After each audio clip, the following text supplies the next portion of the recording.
Hey y'all! Hey HadesCrypt, how are you? Also, thank you for the follow, Half-X. That's an interesting question. New starting soon? Well, there's a reason why I was late. This was one of them. Luckily this only took like a second to do. Good old pre-made displays like this. No, but there's something else. Something else I've been working on that I wanted to get ready for this stream.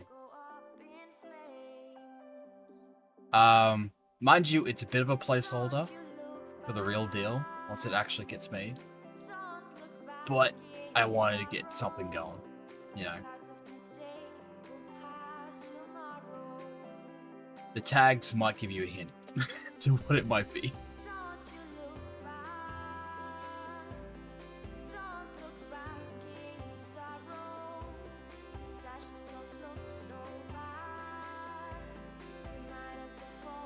I wonder what it could be.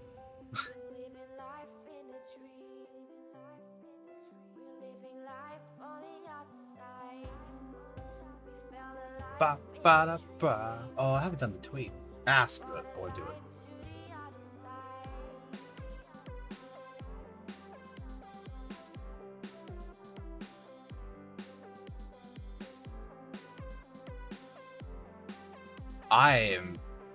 You know what? I'm just gonna show it. Are you ready? I hope you're ready. Cause yeah.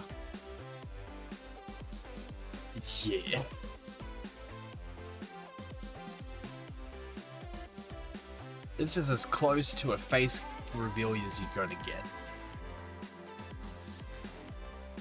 Bah! What you think? Aren't I pretty? I'm the next best gamer girl in this like a Brock? Yeah.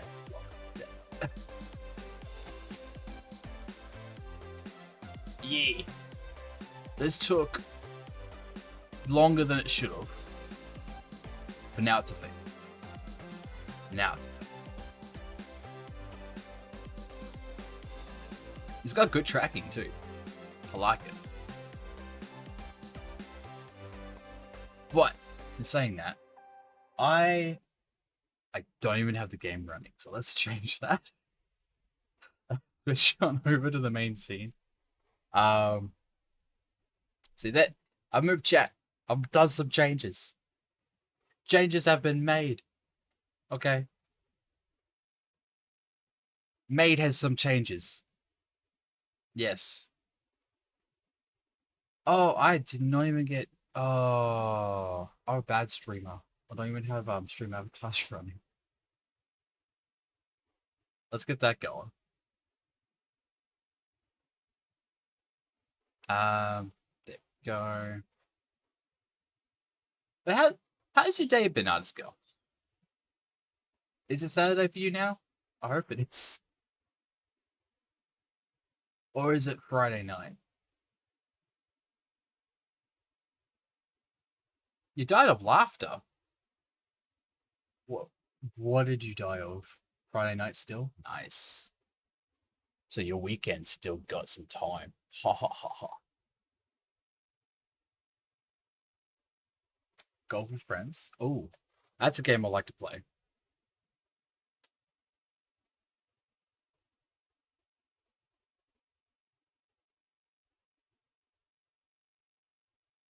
Oh.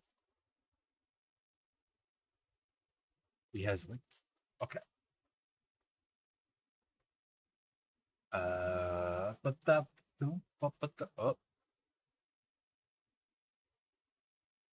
How? Why is his? Okay, you know what? I'm just gonna share this. Yeah, nope, wrong one. Why am I down here? I want to be here. Oh god, where did I go? There I am. Cool. Organized. I want this. Not you. You're showing everything. I want that. There we go. Professional streamer. Let's see what this is all about.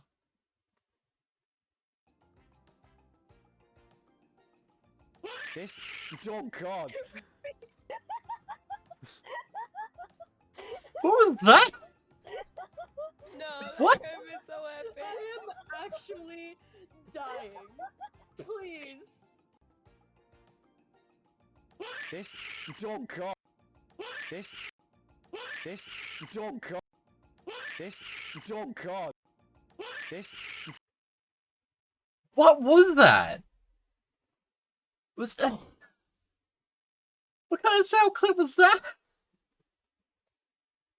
I'm messing with that soundboard. That's insane. What? Can I get this?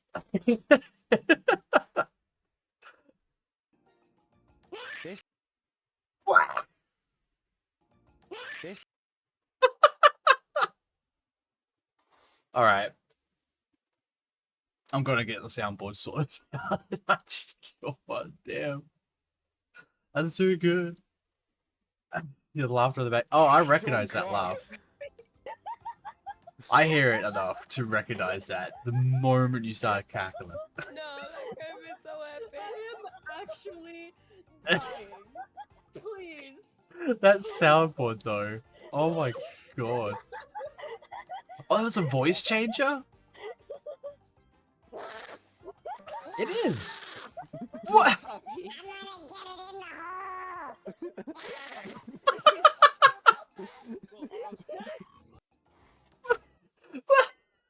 What the fuck?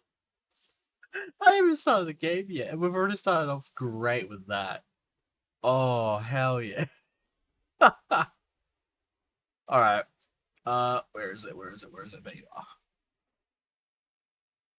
Okay.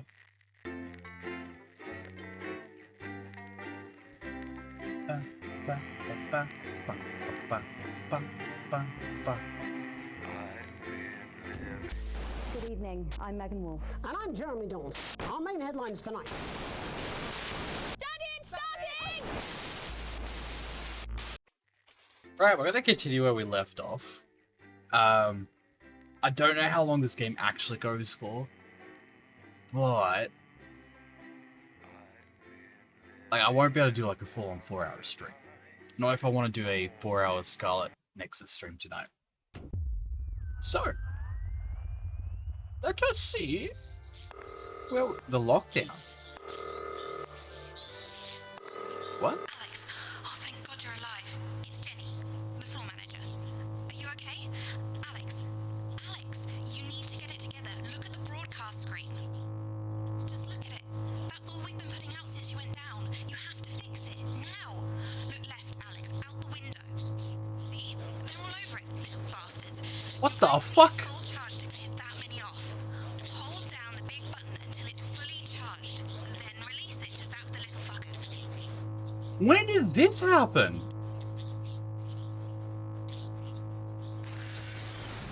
Excellent, Alex. We're broadcasting again.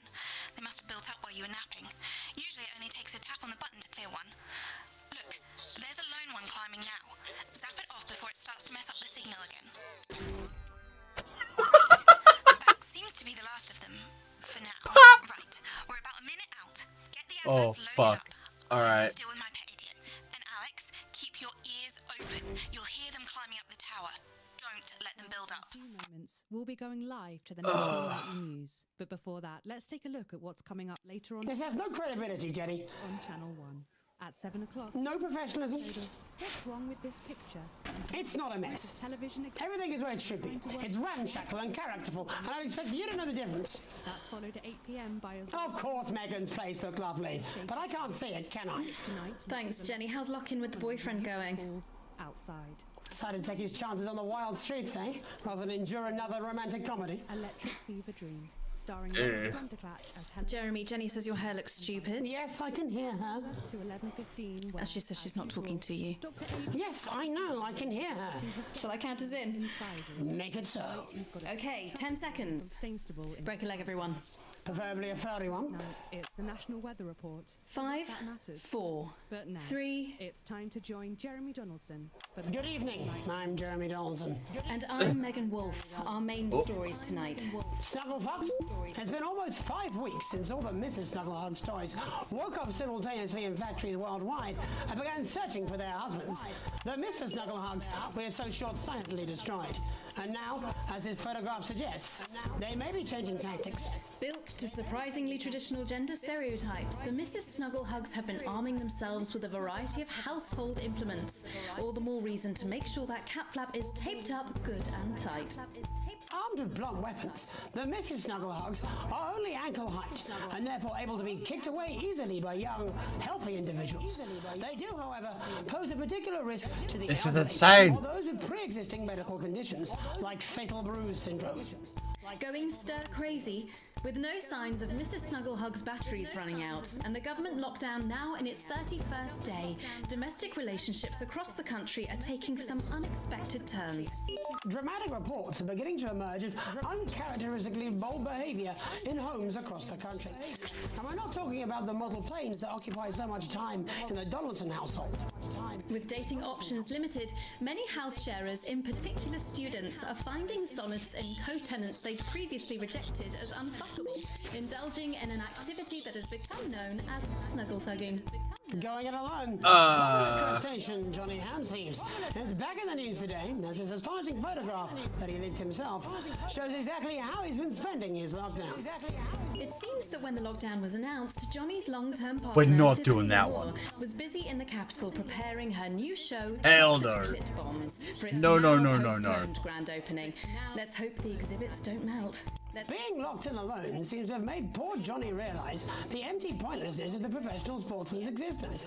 A life that, while no longer bringing great wealth, still offers vacuous conversation, narcissistic wives, and an utter lack of social importance. Let's hope he doesn't run out of toilet paper for those tears. The shape of things to come. In their own version of a lockdown for more than 45 years now, the descendants of doctors David Wong and Ingrid Svorsborgen Horgensvoord and their unfortunate team today Get off my managed to chair. get a personal statement to the surface using flagellized imaging equipment.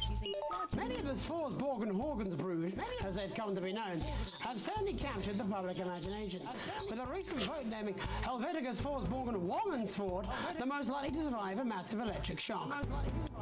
Helvetica Svorsborgen Wongensvoord here with a little update from Dante's Taint. This year is going to be our biggest ever Dante's harvest, Taint? and autumn's just 2 weeks away. Or 3 weeks, at least that's what we think. There's no real day or night down here, and all the clocks broke a long time ago. But No. if our Get off my calculations tail. are right, we think that for you up there, it is Wednesday the 4012th of January, or as you call it, Pissmouth Day. No. Or possibly Boxing Day if we're a bit out. So, happy Pissmouth. I hope you get all the presents you asked for left under your Pissmouth fee. I'm hoping to complete my collection of rocks. See you in September. Helvetica out. See you in September. It's hard to believe they've been down there so long now. Everyone's time moves differently underwater, Jeremy. That's why baths take so long.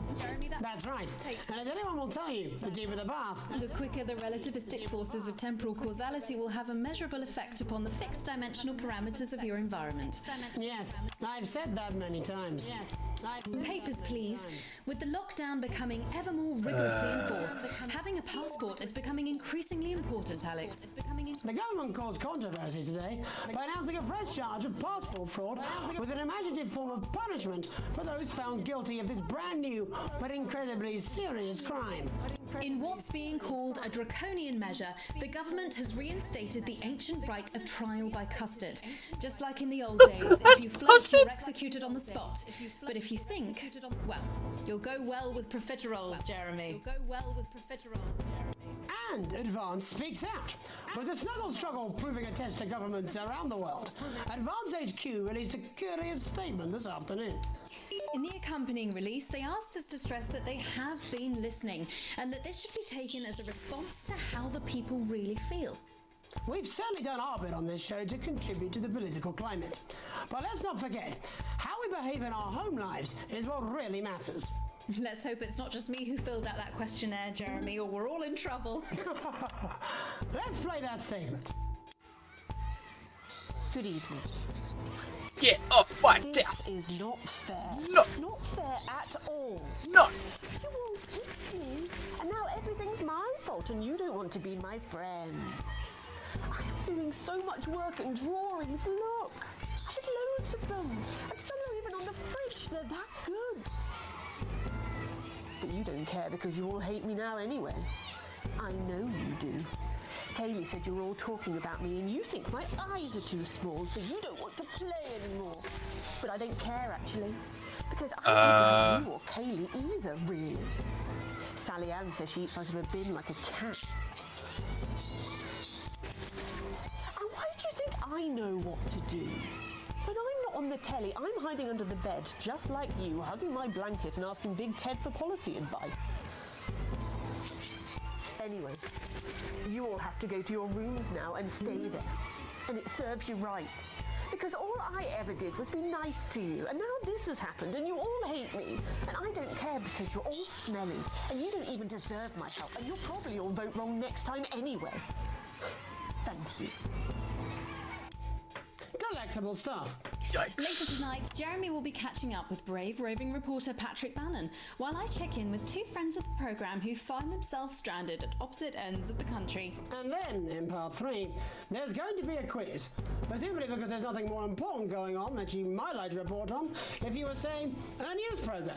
And in a moment, we'll both be asking Sophia Rimington how such a trusted brand can have made such a terrible manufacturing mistake.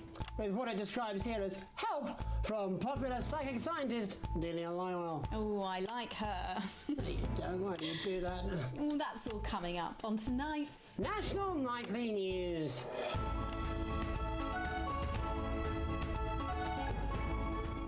No! Oh my.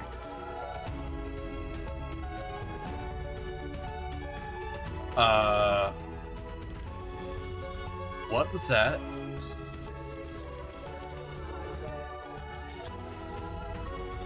The fuck?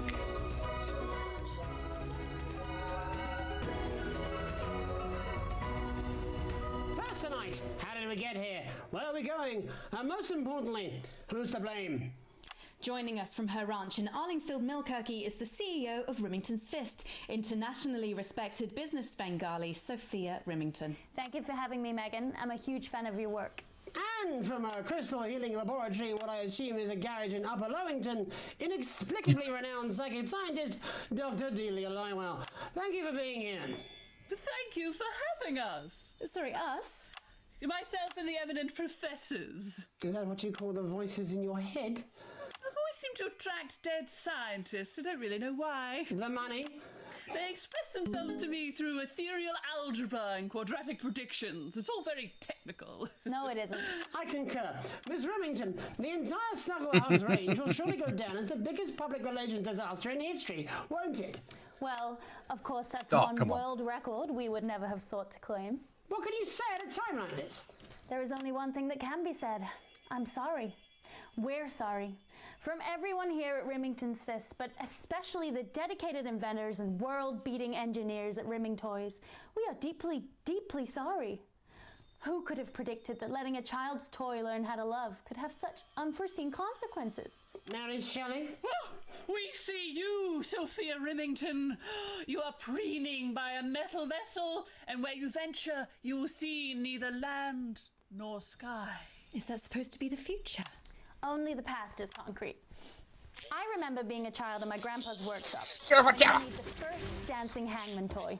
I say no. By my bed, and when I couldn't sleep, I'd wind it up and let it go, No. and I'd watch that happy little executioner No, watch out. wiggle and wave his tiny noose and dance before my eyes. Grandpa sold thousands of them, on the quiet, obviously, and he used the money he made to found Rimming Toys, which is now just one small part of the global supermassive megacore that is Rimington's Fist. Sadly, we lost Grandpa I had to along get the that way. in. He So died glad in I a did. fire at the preschool tobacco factory, another one of his pet projects. But we never lost his spirit of invention. Yes, I'm not entirely certain what your grandfather's offensive toys have to do with the current predicament. The spirit of invention, Mr. Donaldson. The passion to create, to problem solve. And that is why I'm here today, to tell you about a brand new product we're launching simultaneously around the world from midnight tonight. We said science! Science! We hear its song on the breeze, its breath on the wind, its fart under the covers. How does she do it? Well, please don't keep us in suspense any longer. It won't be my feature she's making up next. Remington's Fist is proud to present Snuggle Traps. Safety Yeah, and watch out. security in these dangerous times. Each box of Snuggle Traps contains 8 No. sizes, all guaranteed I to say stop no, missing Booster. snuggle hugs in its tracks. That's enough no, for no. a small lawn or 4 window boxes. And you want to know the best thing? They're only $129.99 a box. Now that is affordable peace $129? of mind. We see you, Jeremy Donaldson. Not now, honey, I'm mid-pitch. The best thing about Snuggle Traps is they're powered by next generation Flardinium batteries. So, however long the enemy lasts, these traps will outlast them. We see you, Mr. Donaldson. You are screaming and yelling. Your friends are crying. They fear you. And then you're gone. Oh my god, I just got chills. Did anyone else just get chills then? I think I did. I think it's more concerned. I think I'd be more concerned about these traps. Quickly, before we go to the break, these appear to be attractively repackaged landmines. Aren't they dangerous, say, to children? Oh, hell yeah. These are not toys, but they're Hell yeah. explosive fun. Sophia Rimington, Dr. Delia Lywell, thank you for joining us. When we come back, we'll be taking a look at the situation across the country tonight. Don't go away. We'll be back after these bandages. bandages. Was that all right? Oh, yes, Doctor, that was exactly what we... She seems very nice, that young Miss Remington. I think she'd make an interesting dinner guest. Do you think so? I think I'd rather spend the evening shoving Delia's sacred crystals up my skeptical arsehole. It's Dave. You're not going to believe this, but I've decided to come home. Listen, I'll call you back at the next break and we can talk about how I get me job back. Cheers, Alex. See you, mate. Okay.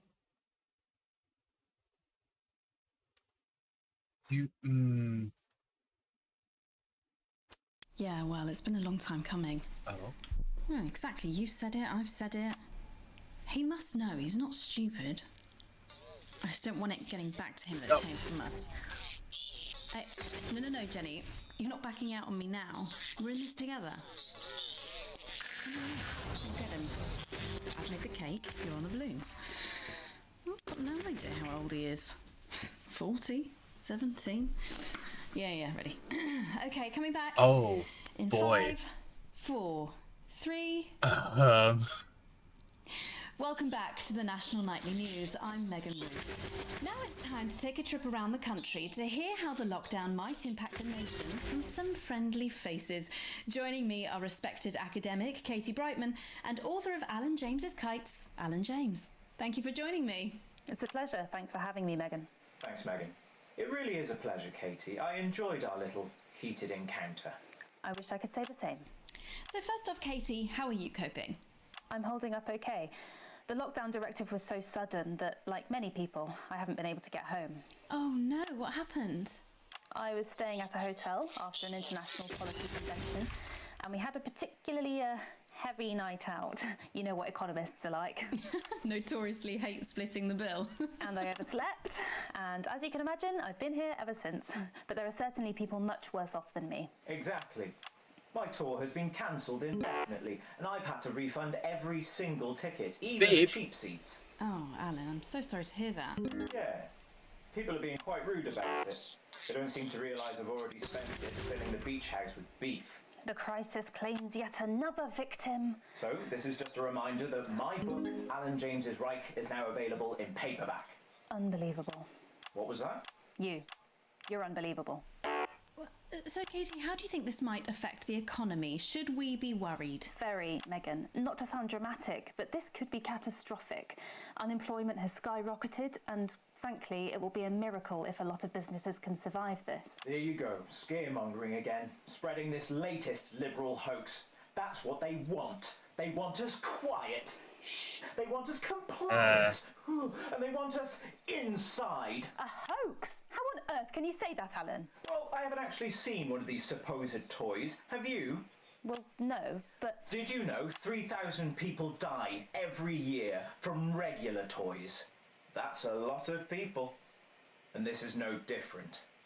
You're just as likely to be hunted down by a yo-yo or a tennis racket. He makes an excellent and persuasive point, Katie. Don't listen to her, Katie. The press are the enemy of truth. She's agreeing with you, Alan, you absolute shit. Well, then I must be wrong. Alan, are you now recanting your statement that these toys aren't dangerous? People are saying they're just like normal toys, and that simply isn't true. Corrupt media lies. And Katie, how do you respond to Alan's claims that Mrs. Snugglehugs might be dangerous after all? I suppose I guess I'm agreeing with him. Thank you, Katie. I appreciate your support. A lot of folks are saying this Mrs. Snugglehug situation will all blow over, but it won't. Sandwich! Yes, right, exactly. We need decisive action from the government. We need huge financial support to protect our workers and our businesses. We need to support the vulnerable, and we need to repent. Exactly right, Katie. We brought it on ourselves with all our liberal indulgences like art, cake, and healthcare. We need to act now and begin sacrificing our firstborns, or to push a beloved family. Firstborns? No! Absolutely, Alan. If we can all successfully come together as a community and perform the ritual, hopefully we will appease the great ancient. Katie, could it be any worse? Luckily, over the past few years under Advance, they've invested heavily into health, so the system can actually bear the strain. Is it lucky that the Llama Lords have unleashed a horde of man-made monsters on its own people to conceal the enemy within? Will you just stop for 5 fucking seconds? The Global Alliance of Fish People are amassing an army amassing an army to kidnap our children.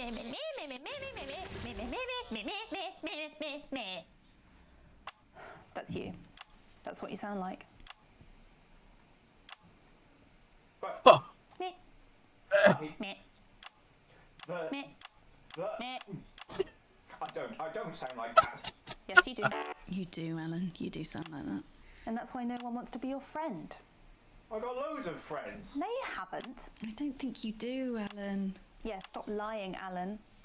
I'm not lying. You are. Oh, good one. Oh, that's just bullying. Well, How dare you? Oh. Alan James, Katie Brightman, thank you for joining me. Some real food for thought there from two of the territory's leading minds. Any moment now, I'll be heading over to Jeremy, who is going to be bringing us an up-to-the-minute report of the status of the nation. Over to you, Jeremy. Thank you for what I'm sure was a reasonable debate which really contributed to the national conversation. Next, out on the streets, someone who's always doing exactly that. It's Patrick Brennan. Are you there, Patrick? Hello, Jeremy. Yes, hello, I'm here. I'm here live. Apologies for the quality of the broadcast today. Couldn't find any cameramen or women brave enough to come and join me, so I'm out here on my own. Right, and can you tell us what it's like out there? Yep, I can. It's as you can see behind me, the streets are currently completely deserted. So my question, Jeremy, is just how long? I mean, could there be danger lurking just around the corner, waiting to end the fledgling career of this young, promising journalist before his full potential is even realised? Will he die, underappreciated by management, and frankly, if you ask me, very, very much underpaid? I don't think there's any danger of that, Patrick. What's that on your jacket there? Oh, that's actually a sponge. What I've done here is made a snuggle-proof jacket, Jeremy. The network didn't bother sending me any PPE, so I've been forced to improvise. In fact, showing the sort of resourcefulness that would make me an ideal candidate for, I don't know, for example, an anchor position starting whenever they'd like. From your point of view, Patrick, just how safe are our streets? Not safe at all, Jeremy, not safe at all. I'd recommend people staying inside, following government advice and not putting themselves at any risk at all. Unless, of course, like me, it's for groundbreaking journalism reasons. And just where are you, Patrick? I'm in the street, on the street. Which street? I think I'm struggling to hear you, actually, Jeremy, there. Which street? Which street are you on? Oh, which street am I on? Oh, God. I'm just looking for a sign. There it is. I'm on Bannon Avenue. Bannon Avenue? Yep. Bannon Avenue. Yeah, no, I can hear you fine. Yep, I'm on Bannon Avenue on the sign, it says there. Like Patrick Bannon? Oh, yeah, that is like, that's strange, that's a weird sign. I don't know what's going on there. Where are you really? I'm on Bannon, Alright, fine, I'm not on Bannon Avenue, I'm at home, to be honest. Alright, fine, well, I'm in my bathroom, technically, but, you know, I couldn't face it, to be honest, mate. It's, you know, it's terrible out there. I don't want to go outside. They're everywhere. I'm sorry for lying. We don't expect any less of you, Patrick. Can you hear that sound? What the hell's that? I can, yes. I'm no expert, Patrick, but it sounds unmistakably like a tiny fist tapping on your door there. Oh no. Oh, fuck, it does. Oh, fuck, Jeremy, shit, no! Oh, bollocks, right. Perhaps there's a small queue of tiny fists, each wielding a different gendered household implement, ready to bash in the heads of lying little roving reporters. You're lying, aren't you? Oh, shit, fucking, listen to me, you bastards! If you're out there, just piss off, you little fucking snuggle fucks! I'm too talented to die! Oh. Okay, it's fine. Oh, God. Don't worry, Patrick. I'd say you've got a few seconds before they break their way in there and finish you off.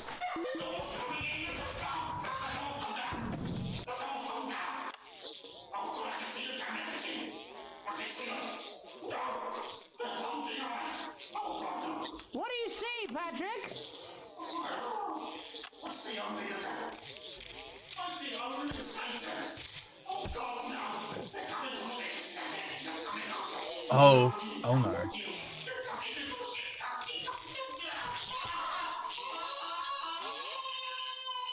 Thank you, Patrick, for that report, showing the nation, and more importantly, management, just where you belong. It's time for another break, but when we come back, we'll be happy to take your mind off the world for a little while, and who knows, maybe even bring you a few smiles. Join us after this. You're damn right. Yeah, I had them delivered. Yes, to Brennan Avenue.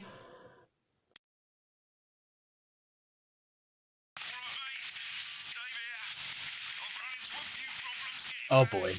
Oh boy.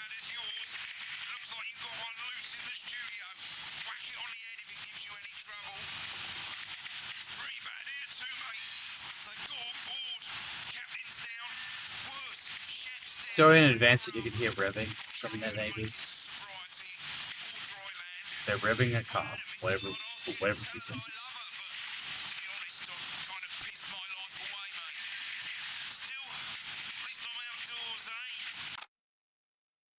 Yeah.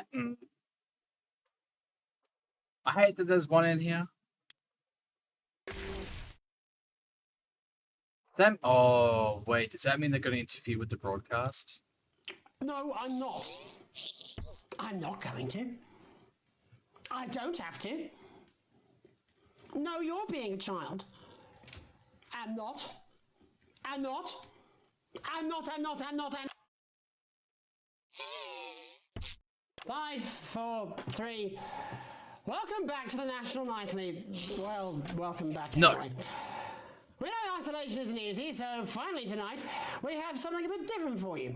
Even though some people felt it's not our job to entertain the public with absolute nonsense, other, more important people overruled those people.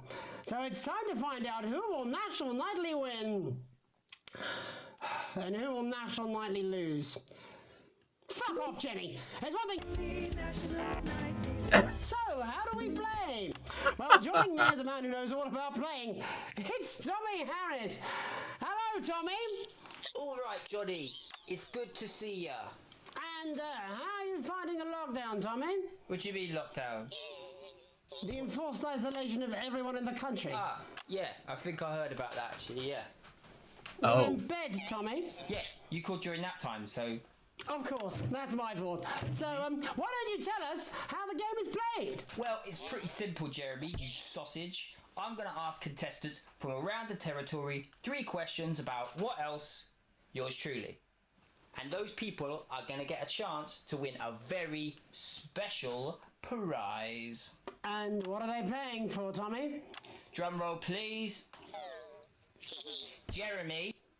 Oh. Thank you. This! Is that... What is that? It's my athletic support, Jeremy. Oh. But I've signed it, so... Oh, well then, what a fantastic prize. Have we got anybody waiting to win this once-in-a-lifetime prize, Jimmy? I believe we have Angie on the line. How do you feel about winning this man's old pants, Angie? I've never been so excited, Jeremy. And can I just say... Go away. I love you. Both of you. Well, you've said it now, haven't you? Oh, Angie, I love you. In a way. Tell us about yourself, Angie. Well, what can I say? My name is Angie. Or it has been. I'm a human woman. And my dental hygiene has been described. Why'd you say as human? Acceptable. Brilliant! Right, well, shall What? we get this shambles underway? Absolutely, John. Can I get 30 seconds on the clock, please? We haven't got a clock. Yeah, I did ask for a clock. So, Well, why don't you start? I'll stop you when it inevitably becomes unbearable to watch. I love it. All right, here we go. Time starts now. Question 1. When is my birthday? The 13th of August at 7:19 a.m. That is absolutely correct. Question 2. What? I said, what is my favourite colour? crushed praline 4. Correct the colour. And finally, Angie dear, what is my star sign? That's a trick question. You were born outside of the human understanding of the cosmos. Unbelievable, that is correct. Stop the clock. Wow, that really What was the tough to fuck? watch. How did you do, Tommy? Well, Angie, my love, you got every single question right. Which of course means you lose and win absolutely nothing. Thanks for playing, Angie. Bye. Do we have another contestant on the line at Jelly Bean? We do indeed. We should have Sonia Hartleach. Are you there, Sonia? Of course I am, Jamie, darling. Thank you for being here, Sonia. Oh, there you are, Tommy. Mwah. Let me guess, you work in theatre, don't you? Is it that obvious? What gave it away? Was it the glamour or poise? It certainly wasn't your inherent sense of humility. Tell us about yourself, Sonia. Oh, well, if you must play this game, I am a theatrical agent. I represent the likes of Rudy Beefman, Samuel Coffee Cup, and Jodie Carpetburn, amongst others.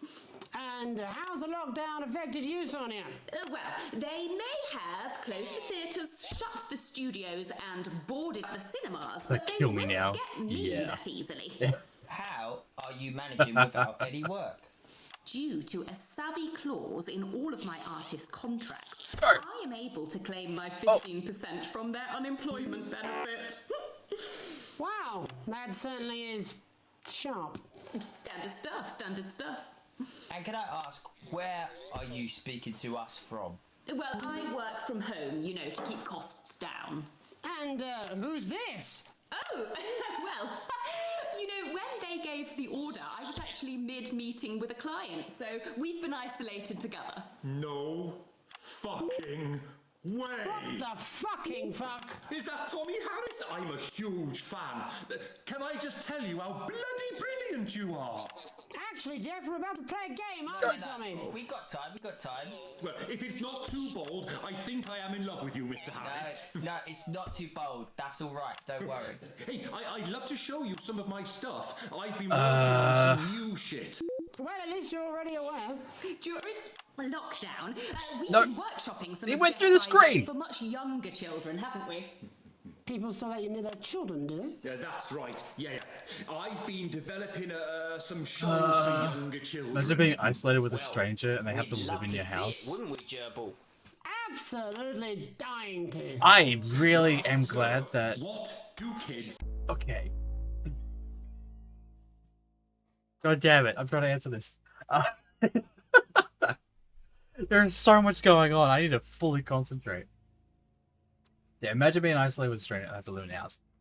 This is ironically close to what it's like with COVID. I fucking hate that. I'm just glad that hotel quarantine's a thing. But imagine like people had to open up their homes to basically say, all right, yeah, we've got a spare room, we've got a spare bed. They can use this to self-isolate. That would suck. That'd be cool for the people who are like willing to offer, but when it comes to Toy Armageddon, I don't know about that. Love. Timely child support payments from their absent fathers. Shallow and overproduced musical numbers? That's right. Animals! No. So, I'm trying to address the things that kids need to know, but through a medium that they'll understand. Do you understand? I think so, yes. Jeff's one of my best clients, aren't you? I am. Yeah. So, the first one we've been working on is called The King of the Jungle's Mortgage Repayments. It's about a lion who's having problems with his interest rates. I see. Does he have a broker? He does. Yes. He's a porcupine. How did you know that? Well, your work is universal, What? darling. It speaks to people. I'm going to say something to you, mate. I think you're onto something here. Oh, the bear. Oh, yes. Right. This one is much better. So, this one tells the tale of Mr. Bear. Now, No. Mr. Bear is a very sad bear, because all Happy of the son. other bears don't think that he'll amount to much, and they tell him that his plays are lazy and derivative. I think you're onto something there. Now, Mr. Bear is a tragic figure. Picture this. He's at his lowest ebb. The trees are closing in. He can't even face his salmon, can he? But then he meets someone that will change his life forever. This is fucking gripping. That's right. He meets a wise, old octopus who takes him under his wing and says, "No, What? Mr. Bear, don't be sad. You're not like all the other bears. You have this ambition and these dreams." Such fucking dreams. I think I love you, Jeff. And what you need to do, Mr. Bear, says the octopus, probably doing an 8-armed gesture or something. What you need to do to find happiness in this crazy old forest is you need to set yourself more realistic goals. It's called Mr. Bear Lowers His Expectations. Wow. You really have taken yourself to new depths. And what do you want children to take away from this? Oh, fuck shit, fuck. What? I said a more realistic worldview. Are you all right, Jamboree? It's Jeffrey. My name is Jeffrey Donington. No, stop. How does it end? We need to know how it ends. Well, all the animals learn a thing or two about inevitable mediocrity. And Mr. Bear settles down near to his parents' cave, stops trying to make his band happen, and he goes into bear telemarketing. No! Enough with interrupting me. Okay? And we end... No interruptions. We end No. on a big musical number. Oh, there's dancing. It's very repetitive, so it's catchy but not too challenging. Well, no. If you like, I could go and get my boombox. Yeah, do you know, I might be able to... Hang on. Can we get Angie back? Why not? The more the merrier, as they say at orgies. Right, I'll just fill then, shall I? Coming up in a moment, it's the world premiere that nobody saw coming. Lights! Or wanted. At all. Right. I can only apologise in advance for what we're all about to... You turn this shitting thing... Well, there's all sorts of creatures down on Dangly Doodle Farm. Like wise old Mr. Octopus with way too many arms. There's Mr. Pig and Mr. Cow. They're always in good moods. But that's cause they don't know they'll soon be sliced up into food. Mr. Bear, what's that over there? That's where your hopes go to turn into despair. Mr. Bear, what's that over there? That's where your dreams go to die. Mr. Raccoon wants to go to the moon. He'll end up as a bus driver soon. Mr. Porcupine thinks he'll read the news at 9. He'll end up as a janitor who stinks of turpentine. Mr. Tiny Mouse thought he'd own a massive house. Ended up in a bedsit where he can't control the louse. Mr. Horse thought he'd go into professional sports. Now he's an alcoholic and he's on his third divorce. Mr. Bear, what's that over there? That's the place your life becomes an endless questionnaire. Mr. Bear, what's that over there? That's where your hopes go to die. Lower your expectations. Maybe you could get a job in telecommunications. No matter how you try, you'll never reach the League of Nations. The best you'll get is middle rank in trading operations. So lower your expectations.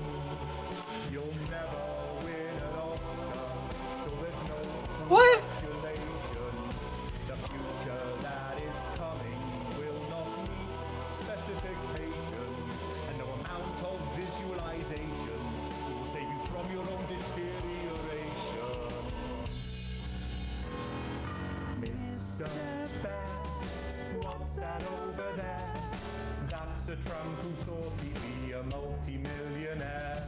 Mr. Bear, what's that over there?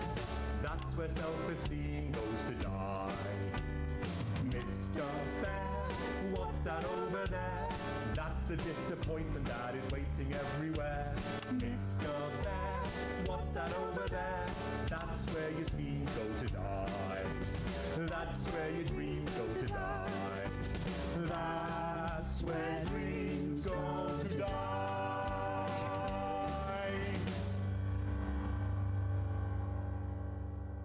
Of course, that's all we have time for tonight. But before we go, I just wanted to leave you with this final thought. And by you, I actually mean you, Alex. Up in the broadcast room, making sure we all look our best and keeping the signal strong and the language mild. And Alex is damn good at it. Alex is our invisible foundations. You at home can't see them, but they're always there, keeping us afloat. Of course, we can see you, Alex. I saw you the other day in the corridor. Do you remember? I tried to catch your eye, but I think you must have been deep in thought because you just sort of walked past me like I wasn't there.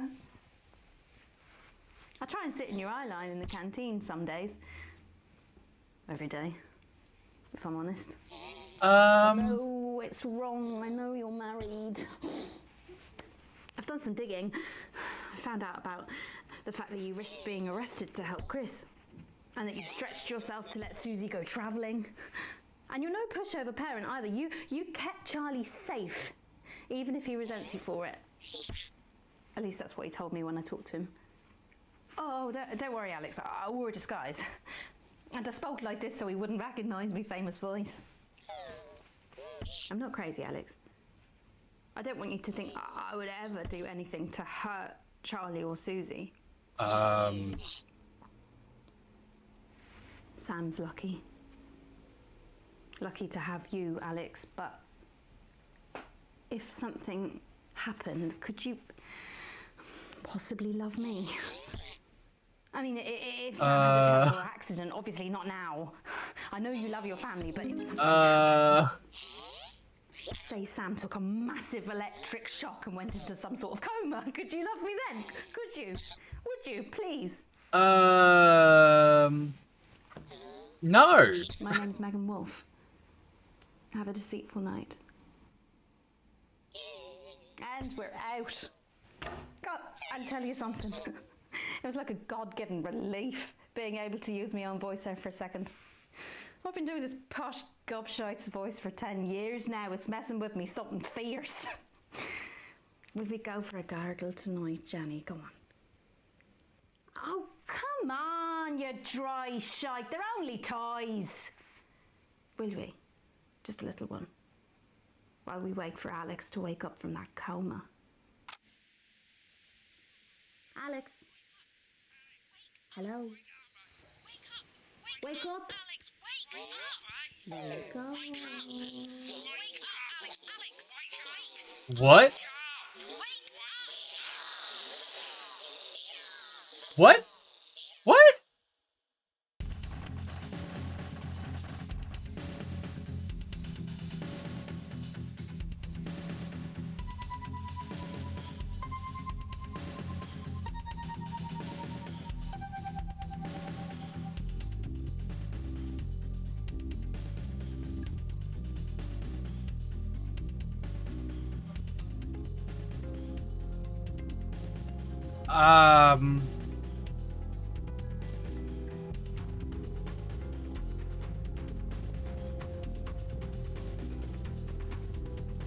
I thought that broadcast was weird, but I didn't think it'd be that fucking weird. Okay.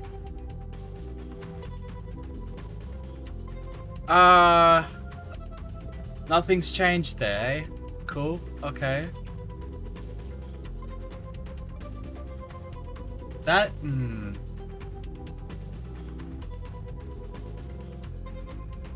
Okay. Okay. Okay. Okay. A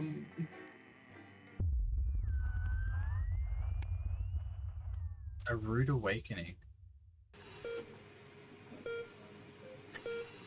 The The Rimlick, fuck, I can't even say that word, I'm tongue-tied. Fuck me up. The beeping of the heart monitor brings you slowly back to consciousness. Opening your eyes, you're greeted by a semicircle of concerned faces. Your family by your side, a reassuringly familiar sight in these new surroundings. You blink a few times to clear the sleep from your eyes and bring everyone into focus. You feel a hand on yours, gentle but reassuring. Sam, there with you as always. Their expression, understandably concerned, is somehow more affectionate than ever.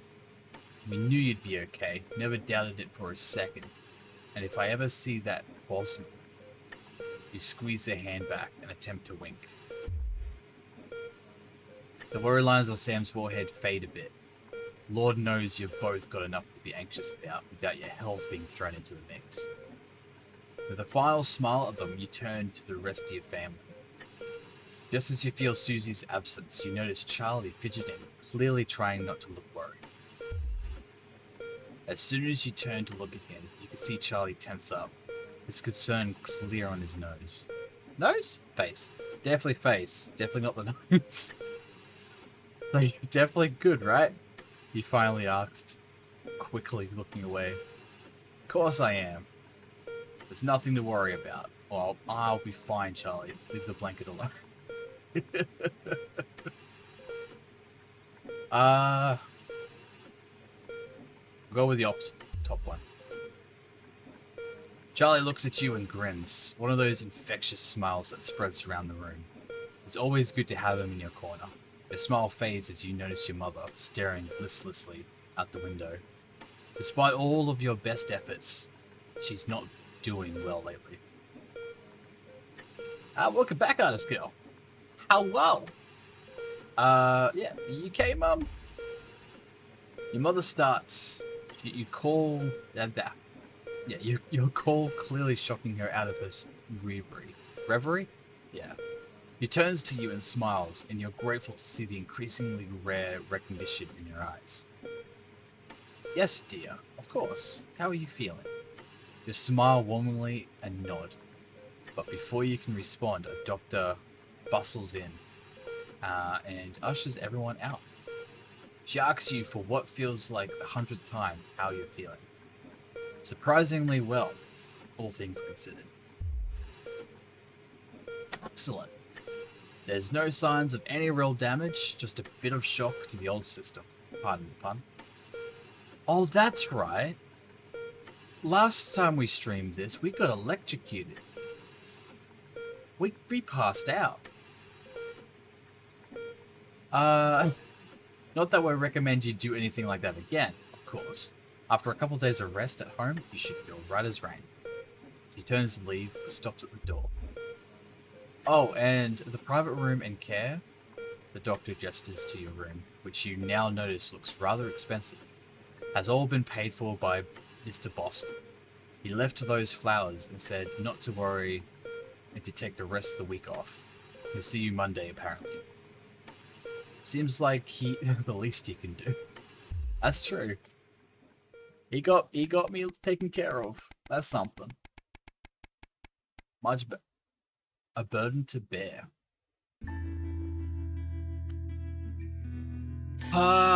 Okay. You come home from a particularly late shift to find the kitchen lights still on. Oh boy. Which isn't normally a good sign. Everyone's usually in bed by now. Softly opening the kitchen door, you find Sam sat at the table. Bills and papers are strewn in front of them, as well as what looks to be their second pack of biscuits. They give you a quick kiss as you take a seat next to them. Sam frowns and goes back to the bill they're holding. Hey, sweetheart. Just looking at the numbers again. They look to the door, to the pantry, now converted into your mother's bedroom.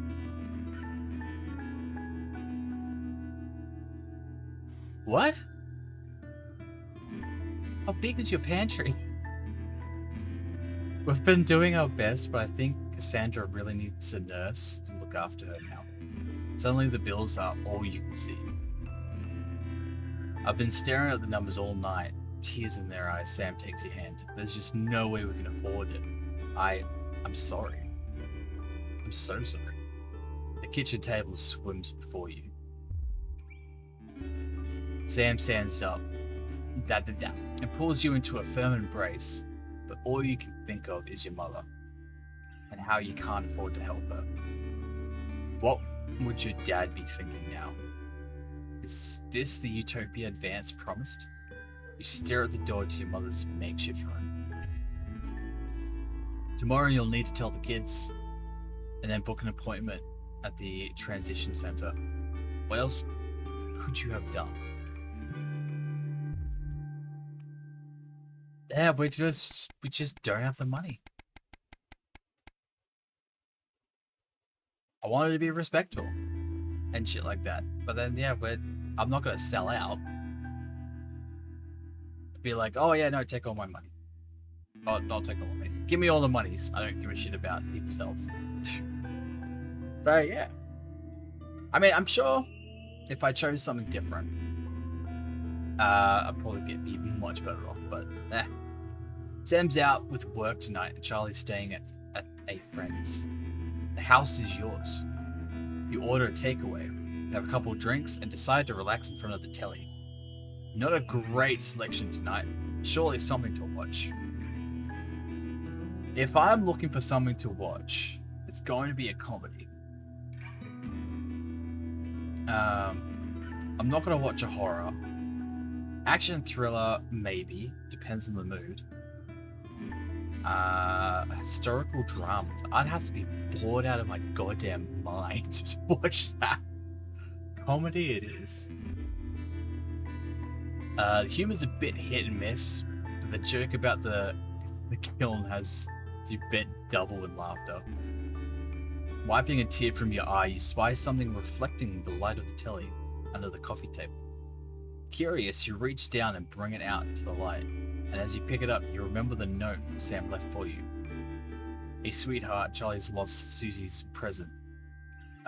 Would you mind looking for it tonight? As you hold it closer, you're surprised to find the gift's actually an engraved lighter for Chippy. She claims the nickname's affectionate, but Charlie still scolds every time she says it. You're not sure Sam would approve. The accompanying note for Susie explains, Le Christian has a long tradition of glorifying the art of starting fires. Thought you like it. Don't do anything stupid, Suze. Hopefully it's just a souvenir and not a new pastime he's picked up. Or about to pick up. Yeah, let's not help a fire starter. Okay? I'd rather not. It's nice that she thought of him. Yeah. I'm actually surprised it didn't give us an option to be like, nah, we're just gonna throw this present away. With all the choices it's given me so far, I'm surprised it didn't give me that choice. Yeah, there we go. The old stretchy. Yeah.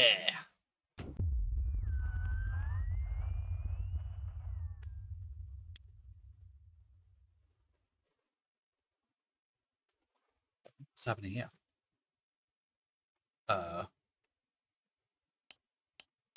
Facial sabotage. Jenny, problem? I want her fired today, now. Don't worry, Kath, it'll be all right. No, it won't be all right, Kath. Pack up your weapons of optical destruction and get out. You realise you're beginning to sound like me? I mean it, Kath. Stay where you are, Kath. Jenny? This is not Jenny's decision, Jeremy, or yours. It'll be all right. I'll talk to both of them. Oh, good. You can tell him I'll return his wife's casserole dish at our dinner next week.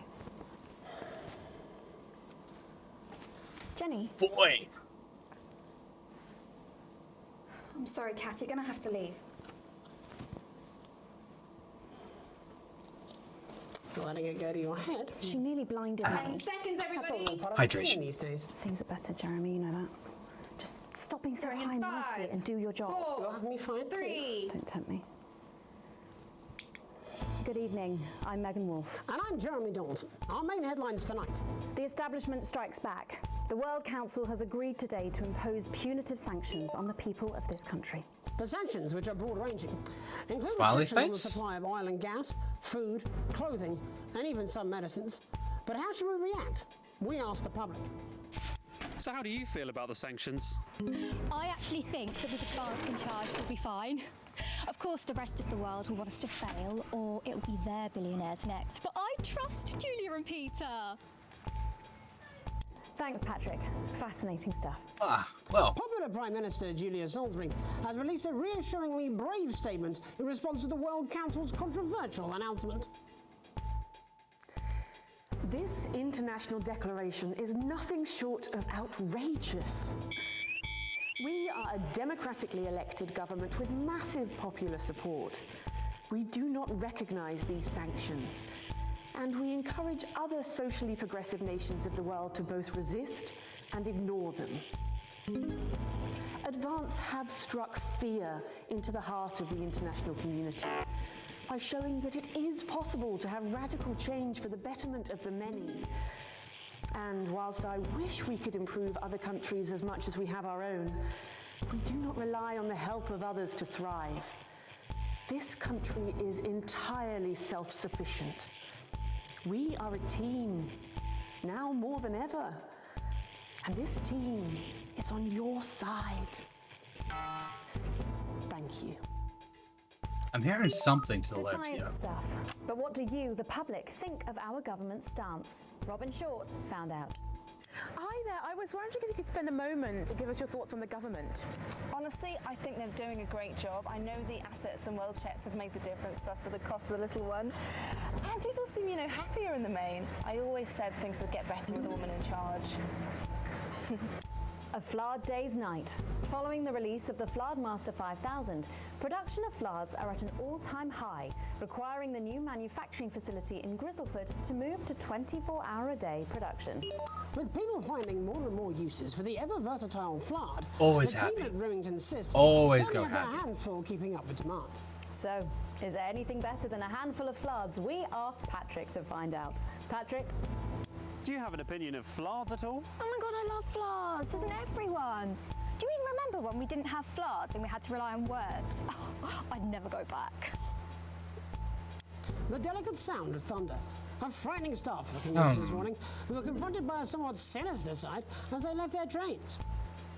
Many travellers reported feeling intimidated by the silent figures who stood motionless outside every major station in the capital. Radical extremist group Disrupt, who organised the show of strength, refused to comment on the meaning of the strange protest. Or to apologise to this presenter for making him drop his morning bagel in surprise. But how do we feel about these somewhat radical extremists and their upsetting methods? Robin found out. How do you feel about Disrupt? Oh, well, now you're talking. Ruddy hero, showing us not to take it lying down like Iris here. So you both feel they're a cause worth supporting? Well, Iris doesn't speak on mine, but we're pretty sure there's still one in there, aren't we, love? Wherever it is, it loves Disrupt, fighting the yoinks for our freedom. And what could possibly be wrong with that? Do you need me to get you some help? Feast or famine. Resourceful doctors David Wong and Ingrid Sforsborg and Horgansford today announced their first successful harvest in Dante's Taint. Although they can currently only grow a few fungal strains, the scientists seem to be staying positive, as the following picture shows. The undauntable scientists chose to try and survive in the cave system while the complex rescue operation inches forward uphill on dry land. Let's hope they're like Stroganoff. But with Advance planning to spend an eye-watering amount of public money on the rescue craft, we asked Patrick Bannon to find out what we should all be thinking about the accelerating costs. What are your thoughts on the costs of the rescue? Oh my god, Patrick Bannon, wash your mouth out with soap. You can't put a value on human life. You have to spend whatever it takes, because one day you might be trapped in an underwater cave system and you would want exactly the same. I don't think so, actually, because for legal reasons, I'm actually not allowed within 31 yards of the coastline. So. Really? What? Why? I am not a What? member. Applications What? finally opened today for the new Advanced Team membership cards, a Um. scheme by the government to allow fast access to all the new public services being introduced daily. The team membership cards are entirely voluntary, but will be recognised as legal identification by all major organisations, including the police, banks and, rightfully, pubs and bars. And of course, there's no charge, Jeremy. That all seems too good to be true. Well, you've always been a cynic. But most importantly, what should you, the public, think about the new team membership cards? Team membership cards? Oh, yeah, fantastic. I'm applying today. I mean, why wouldn't you? What are these protesters doing that they don't want us to know who their names are? Besides, have you seen the savings you can get? I'm getting one for the little one as well. How adorable. Yeah. Gonna be a proper little team member, aren't you? Yes, he smiled. He smiled.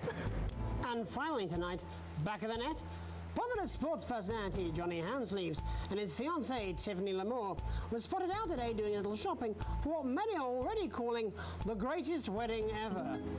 We can only assume that Tiffany's latest show, My Teenage Secretions, has sold better than expected. What? As by the looks of things, the whole affair is about to become more expensive. I than really Macy's hope shoe no one collection. actually makes a show like that. But what should your opinion be That'd of this be fucked. extravagant display of wealth? Oh my god, fantastic! Wise words there. Later tonight, in a bit of a switcheroo, it'll be Jeremy in the culture chair, spitting Oh, rhymes God. with popular rapper Jay Zus. And then we'll both be chatting Oh. with a familiar team of Here we thespians go. set to take the nation by storm again. That's all coming up on tonight's National Nightly News.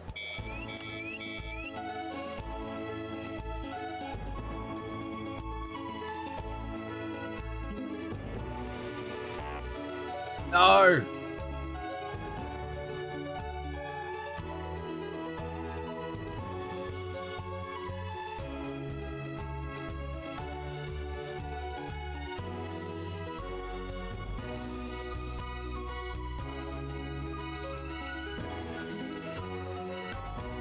First tonight, thankfully, some news as we return to our main story. The World Council today agreed that punitive Oh, and that's such a potentially butt. illegal sanctions should be imposed upon this country.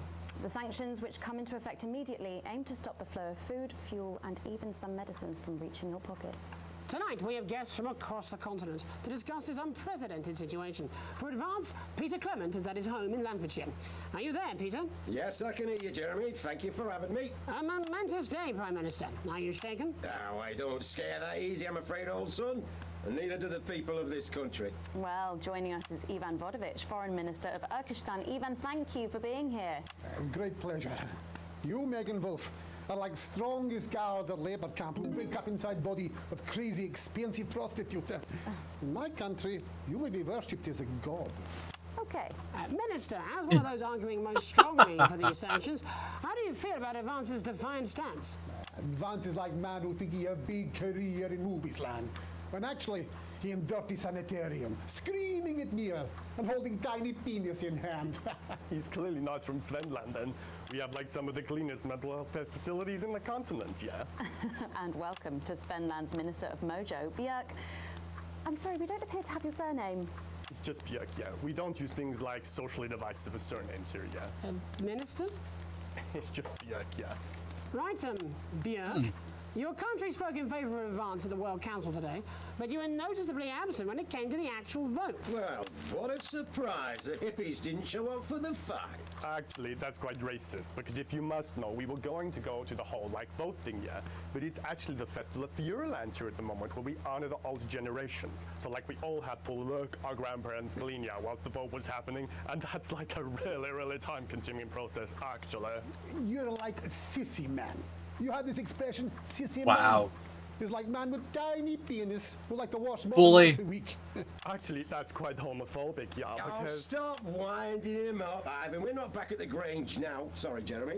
Ivan and I used to play golf back in my media days. Yeah, he always wins. Nothing gives him greater pleasure than grinding people's gears. The more publicly, the better. Peter, you're like man with tiny penis who think he have tiny penis, but actually he discovered that. Oh, could it be? Oh, his tiny penis. Ivan's just worried that when the rest of the world sees how well we're doing, they'll notice all that dosh that he's got squirreled away. Because that's what these sanctions are, Megan.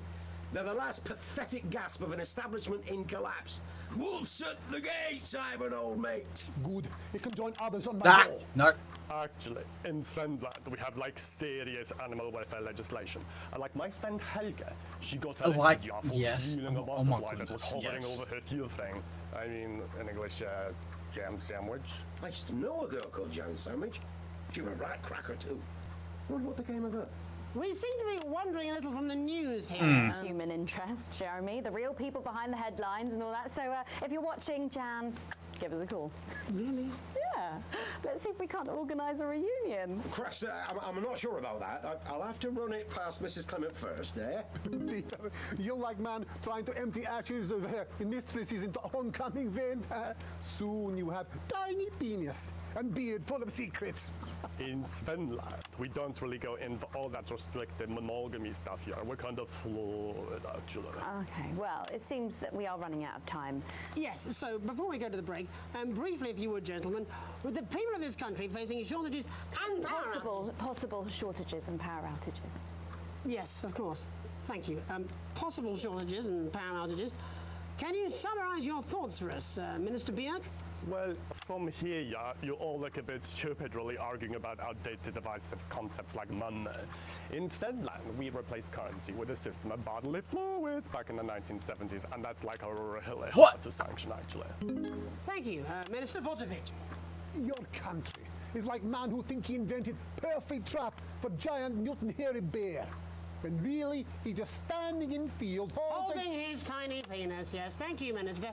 And finally, Prime Minister Clement. Let me talk to your viewers here, Jeremy. Don't worry, everybody. Don't be afraid. Don't even lose a wink of sleep. We knew the rest of the world would react this way, and we're ready. As my old man used to say, you can't make a shite pie without blocking a few toilets. Thank you, Prime Minister. Reassuring words there. We'll be back after these messages. 1 minute back. Hey, Peter, I over your way this weekend. You fancy a quick 9? Yeah, sure, front or back. That's what I hope you're asking Megan Wolf for me. She's out of your league, mate. Thank you for the correction. Well, you have to be more careful. It's all part of his long-term plan to get fired live on the news at 6 in front of the nation. Can someone warn him it's going a little too well? Yikes. New government censorship should show up in blue. Same as regular censoring. Keep an eye out for the advanced blue waveform. Why is my phone smoking?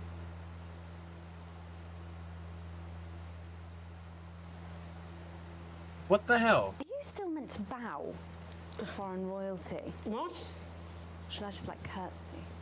Hang on. Have they given you the Crown Prince report? Well, Megan? This is Jeremy, and he'll be interviewing you. Yo, thanks for having me on your show, man. It's quite alright. Yo, just a quick one. You're not going to ask me about the chimp, are you? Live in 10 seconds. Yikes. He put that get up on himself.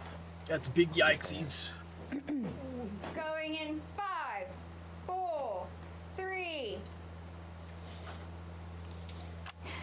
welcome back. I'm Megan Wolf. Later, we have an exclusive first look at a theatrical sensation everyone's going to be talking about. But first, it's time to go over to the culture spot with lovely old Jeremy Donaldson, who's joined by a very special guest. Jeremy. Thanks, Megan. I have the honor and privilege of being joined by hip-hop royalty. He's been called the son of the streets and the father of truth. Not sure how that works, but whatever. Let's welcome Jesus. Thanks, Jeremy. Yeah, it's a real honor to be here on the show with the news. You know, as a kid on the streets, I used to watch you through a window of the shop, so to be here right now is crazy. Mm-hmm. You've had quite the journey to be here today. Can you tell us about it? Well, you know, I try not to, well, you know, the past is the past, and I don't like to dwell on it. I understand. But yeah, man, the streets is all I remember. Like, my mother donated me to a charity shop soon after I was born. Elderly lady took pity on me. You know, she let me sleep on a pile of crime fiction until I taught myself how to walk. Wow, that's quite the childhood. And she died tragically, right there in my arms, man. You know, I remember a tear falling as she laid there next to the used homeware. And in that moment, I became a child of the streets. I was just 18 months old. What a tale. What a tale. You're known for your direct and honest lyrics. Was your style informed by your troubled past? Oh, like I said, I try not to talk about it. It's just too hard. Of course. But my first album is about the story of the first 4 times I stole, so I wouldn't stop. It's just too A hard. small group of infants came to see me as their de facto leader. They call me Mr. Cheese Slice. Anyway, we were like a family. So it would seem. Recently, you've been quite outspoken about the government. Yeah, fuck the government. Fuck Advance. Fuck Peter Clement. What is it that you object to so vehemently? Well, you know, they stole from us. They're taking our money and spending it, man. Redistributing it. Actually, homelessness has been all but eliminated in the last couple of months. So? Surely that's a cause close to your heart?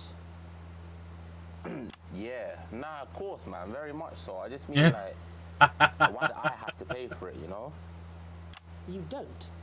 People have been rehoused on property seized from the historically wealthy. And that couldn't have been you, could it? Look, yeah. I worked hard to be here. I built this from nothing, and I deserve to be rewarded for that. Would you say you worked harder than, say, a farmer or a care worker? I don't know. But if people are taking something from my music, choose to value it, buy it, who's to say I don't? And no one can take that away from me. Not even to help, say, vulnerable children? Mr. Cheese Slice. What is it you're trying to say? I just don't understand where you've placed yourself politically. I mean, is it ideological or is it tactical? Well, it's more of Or like... maybe it's hereditary. Stop trying to tie me in knots with your words, Jeremy. I let the music speak for itself. And the people agree with me. Well, that remains to be seen. But you have given me a very easy segue out of a conversation that I promise you was much more painful for me than it was for you. So here he is with his hit song, Mrs. Ludlow's Tears. Oh no, I'm gonna do something a little different. It's a new single I've been working on. Oh, so this is unapproved, is it? Yeah, you love it. Excellent. Don't worry, we've got a state-of-the-art censorship system. What's the worst that could happen? So here he is with a new song. Aren't we lucky? It's Jesus! First. Oh boy. You're gonna pay up. You're gonna pay back.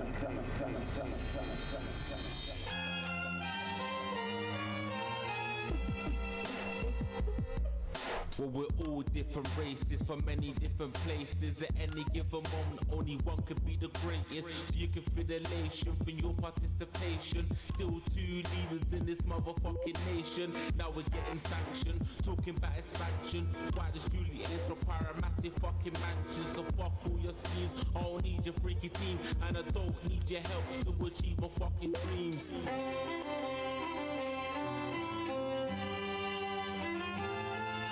So don't make a fuss when you find you're one of us. Yeah, every single one of you's a bit Jesus. And you can call me crazy, cause no one ever pays me. But I won't waste a lifetime being motherfucking lazy. I may be inventive, my taste may be expensive. But why would I get out of bed with no fucking incentive? Although it's contravention of your obvious intention. I like to eat a little. Good question. To my invention. You make us the same, but we're not all the same. All our dreams, all our schemes, all our means are not the same. The best of the praise of the crest of the wave. Cause we're only equal people when we're motherfucking slaves. Take this fact, gonna stain it red. Gonna slam it into Peter Clement's motherfucking head. Cause he's thick as shit, he's got a job he's unfit for. It's time to stone the country with a motherfucking pitchfork. I don't like rapping where they constantly swear. Like, come on. Be more creative. Some swearing, fine.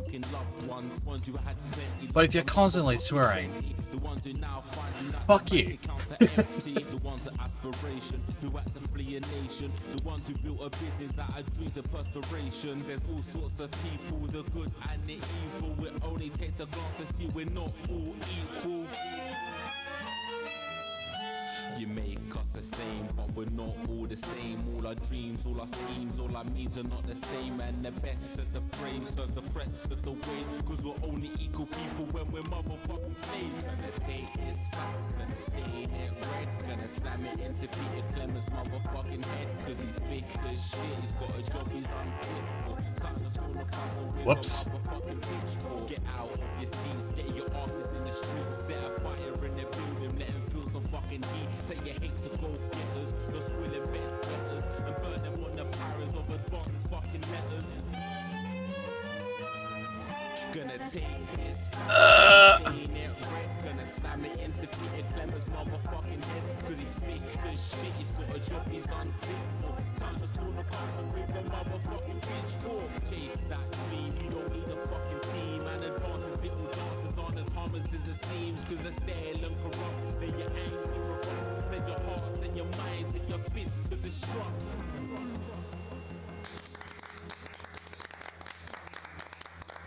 Why did it make me sense of that?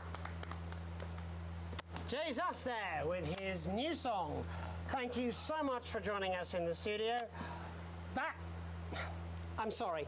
I may not agree with you, but I'd just like to offer you an apology. I've just been told that there was some kind of issue upstairs, and an attempt was made to censor some of your lyrics. What? Are you joking? I'd just like to say to you and everyone at home that this was a mistake. This is absolutely ridiculous. I cannot believe this. Here at the National Nightly News, we pride ourselves on remaining neutral, unbiased, and independent of any outside interference. You have my word. We will never censor ideas. Back to you, Megan. Well, a bit of dangerous language Oh. there, sorry about that. Well, thank you to little Jeremy Donaldson for providing our culture spot. Coming up, we'll be speaking to a couple of familiar faces about their upcoming dramatic outing. Don't go away. We'll be right back after this. That's the ads. Jenny, this is fucking outrageous! Achievement unlocked dangerous language. No, this is Oh, ridiculous. boy. Who do I complain to? This is just a mix-up, I'm sure. Now, if you come with me, I really do have to ask Oh, you to trust me. leave it. My father's going to hear about this. I understand. Bloodbuster. Let's go. I don't know what you're talking about, Jeremy.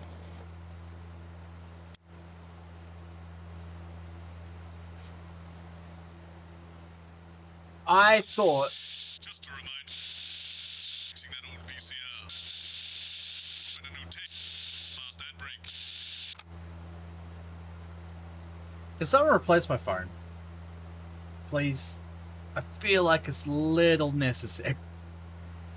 This shit is whack.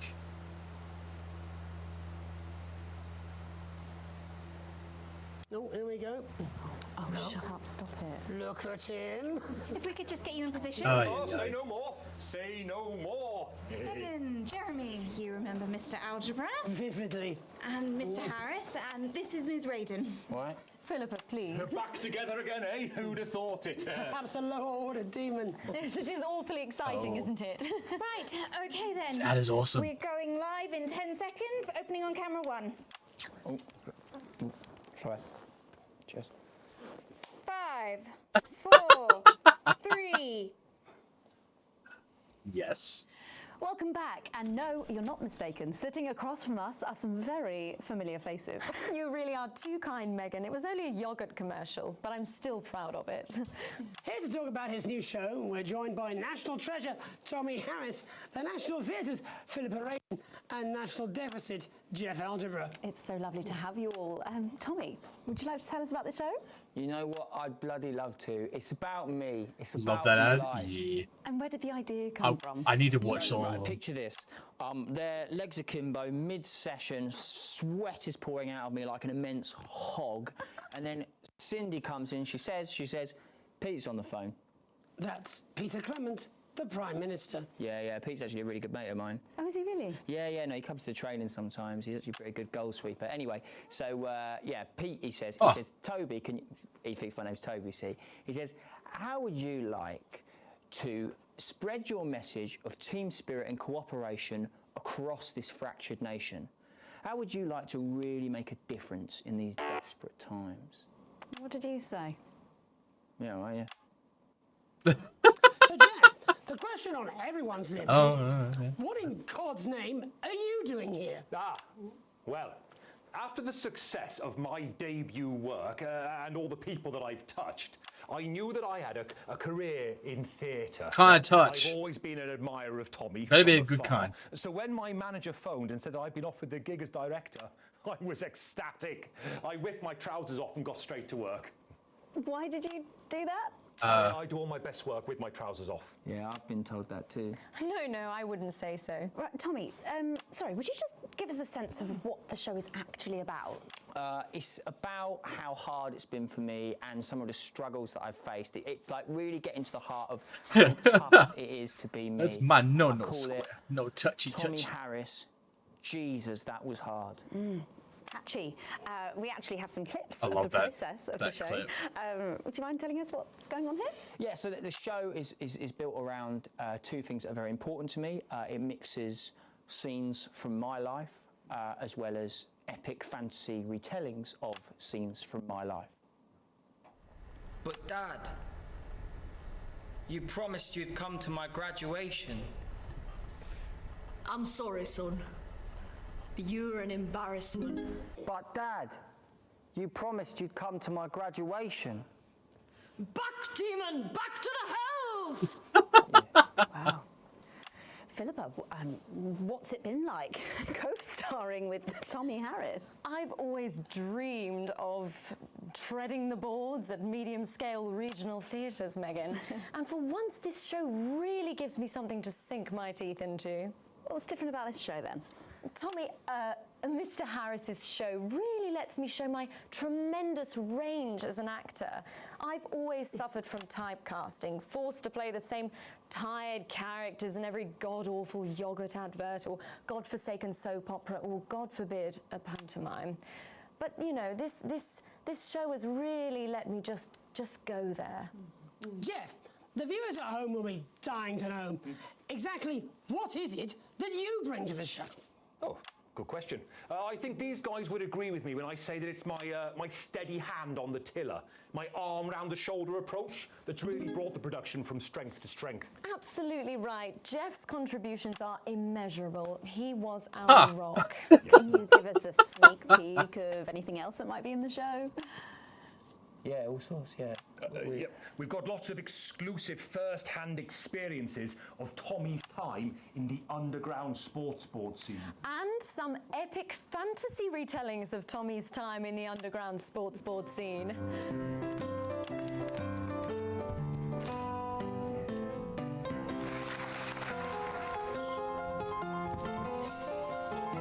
You'll never take the sacred path!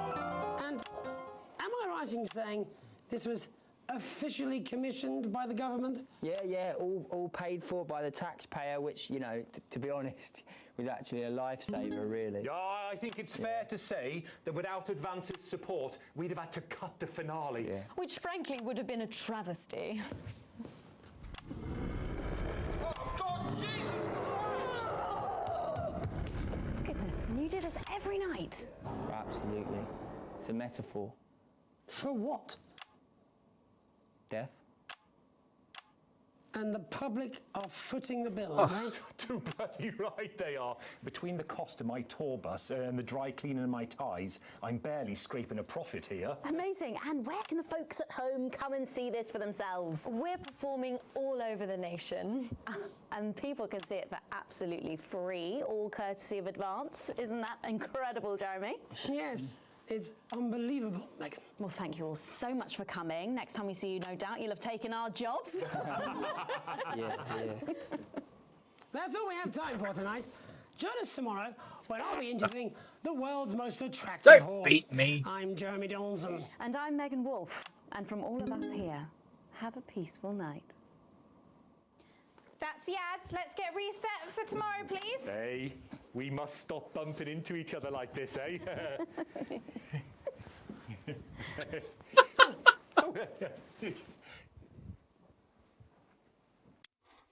Oh no! He held on to that the entire time? Oh, that's just gross. Oh no. No, that's not good. That's not good at all.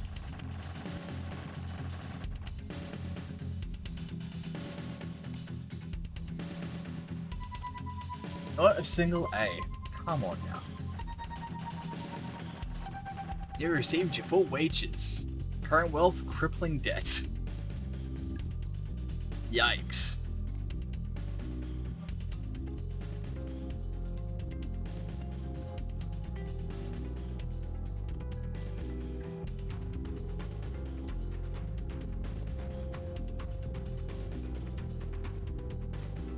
I have no idea if I was actually able to follow True Mode there, but I always wanted to try and do that.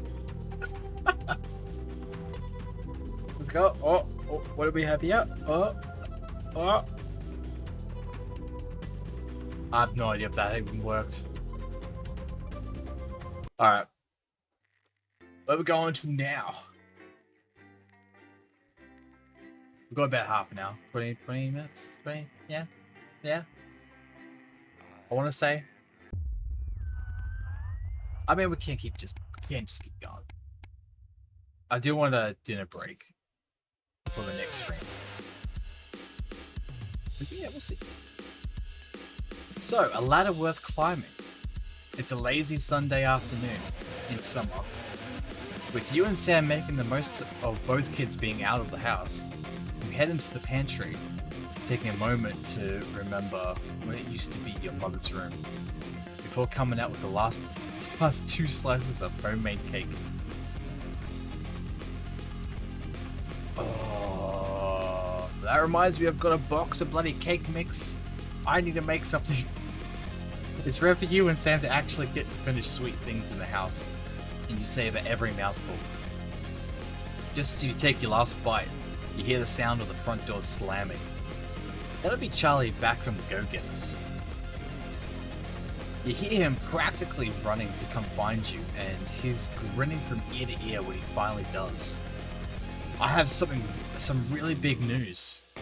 You and Sam play along, sitting attentively with bated breath. Ready? Charlie asks, as you both nod enthusiastically. With a flourish, he reveals a new badge from his pocket, and proudly presents it to you both to examine as he announces, "As of today, I am the member of the first tier of Cohesion Candidates.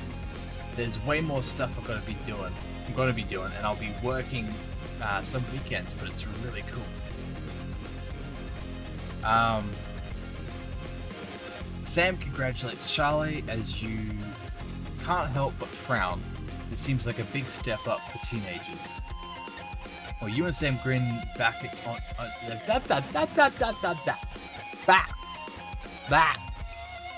You and Sam grin back at your son. You're thrilled that he's happy and doing well. There we go. Okay. There.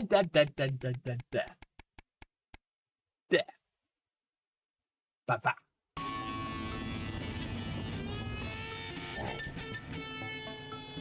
Okay. What is this? A sign of things to come? Shopping? Something that always seemed so tedious before the sanctions has become even more of a chore now. You managed to get almost everything you needed for the family this evening, but you'll have to come back tomorrow to get through the week. There's a queue to leave the car park, though it's hard to make out why in the dark. Hopefully, whatever's causing it won't be long. As the final car in front of you drives off, you realize the queue is actually due to a checkpoint set up at the exit. A friendly-looking man in the advanced uniform, CCO, emblazoned in a number of places on it, approached your car and knocks on the driver's side window. I roll it down, of course. Good evening. Nothing to worry about. I was just wondering if I could see your team membership card, please. Weren't these cards supposed to be voluntary? I'm sorry, I don't have one. Ah, that's not a problem. I've got forms with us right here, and we're more than happy for you to sign up. The man gestures to his colleague behind him, a young woman in a similar uniform. She clearly received the short end of the stick and is stuck with the paperwork. Well, I suppose I might as well as you're here. I thought these cards weren't required.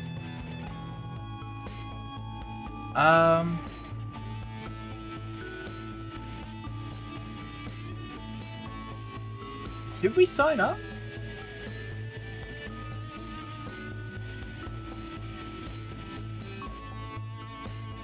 I mean, they've literally got a queue going with us having to...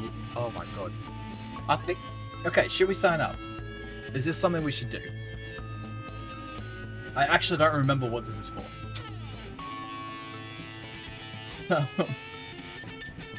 I'm tempted to flip a coin wherever coin is. Oh, here's one.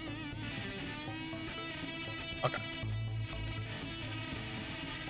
Heads we sign, tails we don't. Oh, tails will ask why.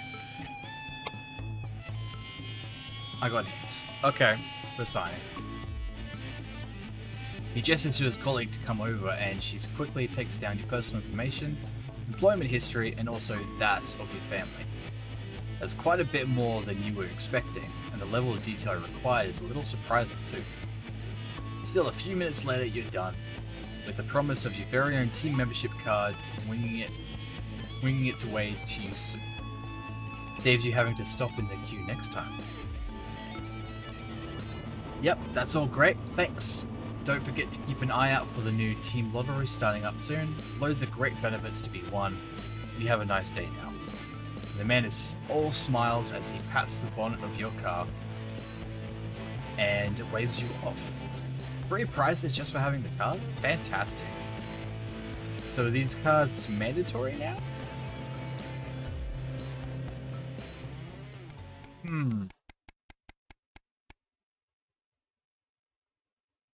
Oh.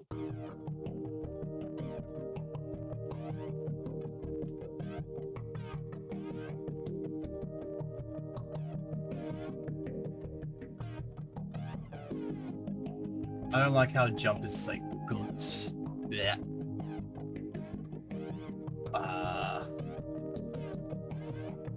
Alright, anyways. An invitation worth ignoring. It's a Saturday, one of your few days off, and you've made the most of it. But as late afternoon draws on, the invitation sits pinned to the fridge, staring accusingly at you. The Channel 1 Gala is a mandatory work event, Bossman was very quick to tell you. Also, don't you dare be late. You've already skipped a work weekend once, you can't do it again, best go. Or you could live with another note from Bossman if you can keep your Saturday night. Well, see, we don't actually have plans. We haven't said anything about plans. We've done the best we can, we might as well go to this. Best start getting ready. You wonder if Sam will give you a lift. A drink or two might help with the enforced office socializing. Hopefully it won't be too bad. After all, you're pretty good at your job, right?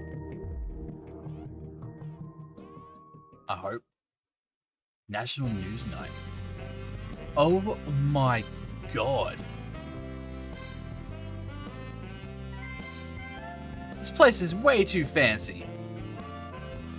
I thought it was good like a pub-like get-together. What is this? I don't want to sit down in those chairs.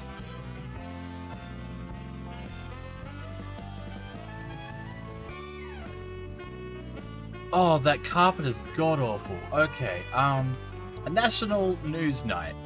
You arrive on time, barely, at the one of the oldest and grandest hotels in the capital.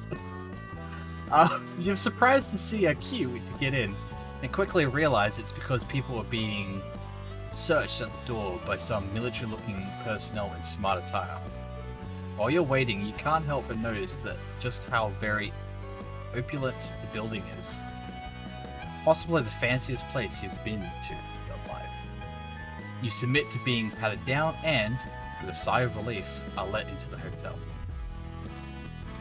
Once inside, you're directed to the grand ballroom, and following the signs, you marvel at the sheer scale of the place, and the moment of armed security guards. The moment? And the amount. My god. When you finally arrive, a very severe looking woman at the door asks for your name. I am Alex, I'll have you know. I'm the one who makes sure this fucking news thing works, okay? She curtly checks your list before whispering something to the waiter beside her. You've made it just in time to be seated before dinner. Please, follow the menu. Here to your table. I am very bad with names, so sorry not sorry. The waiter smiles at you and opens one of the great double doors, gesturing for you to enter. Immediately, you can see why it's called the Grand Ballroom.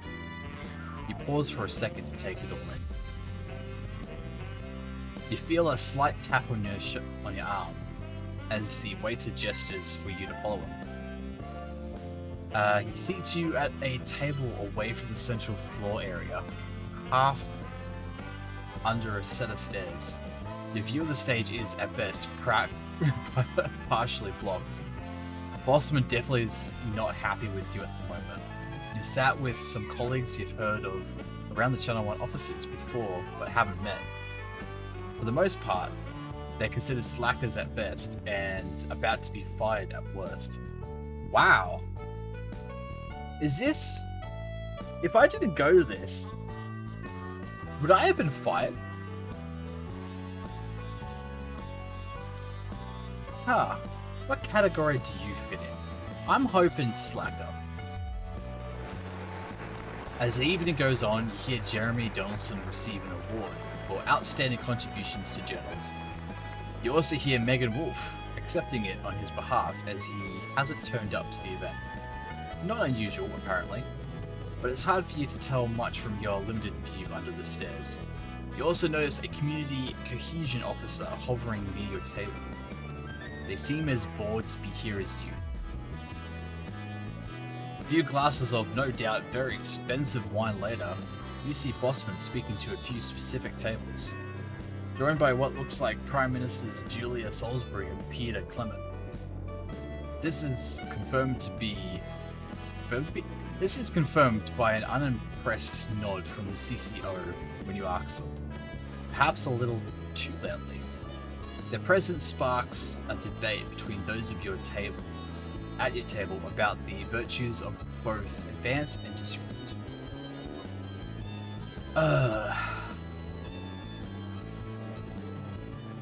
Argue, stay up. I'm going to stay out of the politics because I probably had too much to drink. You end up talking and staying later than you thought you would, despite yourself.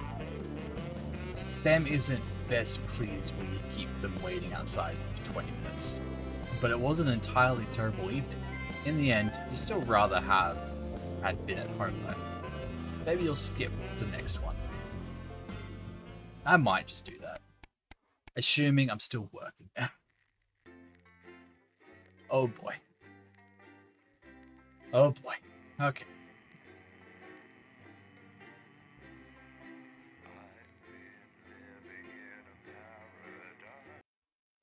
Ba, ba, ba.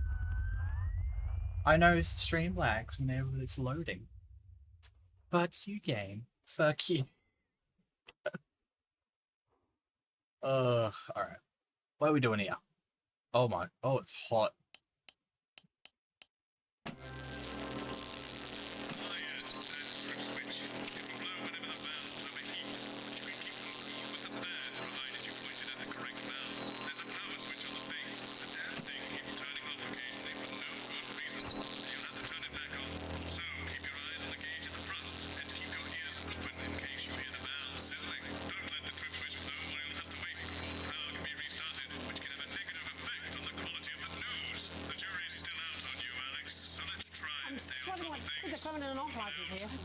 working on it. What, you've What? been trying to hold Oh. down the sun, have you? Yes, they've just strapped on their wax wings. They got rid of... It's a speaker? Air conditioning. You know, I genuinely thought you'd be in a better mood today. She's not even here. Yes, but he is.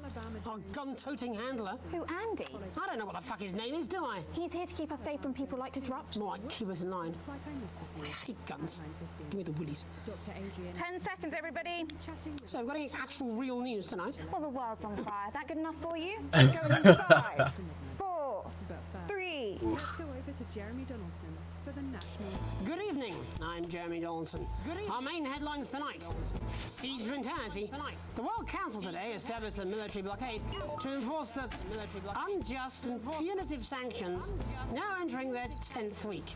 In a statement from team headquarters a short time ago, Prime Minister I don't know John what's Salisbury what. issued a commanding response to this unprovoked escalation. The regrettable decision taken by the World Council this morning have left the citizens of this country isolated and fearful. But Advance have prepared for this day. Our stockpiles are large, our wealth is unfathomable, and we will defend our citizens with every last breath from this latest brutal and calculated act of war. We are with you. One team. Indivisible and strong. Thank you. Three's a crowd. It seems the celebrity wedding of the decade might have been a touch busier than expected. In a photo leaked today, it appears the union of football star Johnny Hamsleeves and his bride, Tiffany Lamore, may have had a few uninvited guests. Hundreds lined the street to celebrate with the happy couple. Eyewitnesses say a cheer went up as the blushing bride passed by in her carriage, shaped like a bacon sandwich, which is said to be either a protest against the meat industry or a mix-up at the carriage factory. Oh, hell yeah. In it to win it. Exciting news from Advance today with the announcement of a new monthly prize draw for all team membership card holders. Every month, lucky winners from across the country will be picked at random to receive what Team HQ are describing as unique prizes worth more than money used to be. Take up on the scheme has been much higher than expected, and if this lucky winner's delighted face is anything to go by, it looks like pretty soon everyone's going to have one. Kiss me, Flardy. The nation's favourite all-rounder, the humble Flard, has risen to new heights today after a surprise announcement. The news that Flard fans all over the territory have been waiting for is finally here. In a statement met with universal delight, Remington's Fist unveiled the next chapter for that faithful family favourite, the Flard. Lawrence Blunderclatch and Helena Canterbury Boatshoe, rumoured to be mortal enemies, are to reunite to celebrate their one mutual love in Die Flard, the movie. Self-confessed Flardy, Sophia Remington, said, "It's only right that the real hero of our age takes centre stage in this no-holds-barred action thriller." Oh, Captain, my Captain. Progress today for the stranded scientists of Dante's Taint, as the captain leading their rescue mission is announced.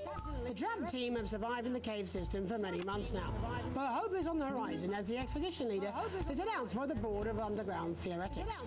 A respected professional with decades of experience, training and knowledge, Captain Audrey Aerospace is said to be the only real choice to successfully save the troubled scientific excursion, but an unfortunate one to be sat next to at a dinner party or social occasion. Life during wartime. As if we didn't have enough aggressors on our borders, internal problems are growing for the government as well. What?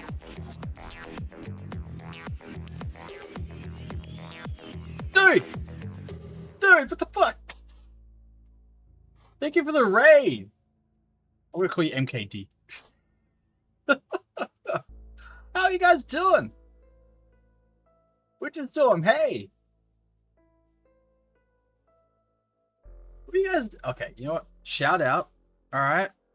Y'all getting shout out. That was your stream. I hope it was good.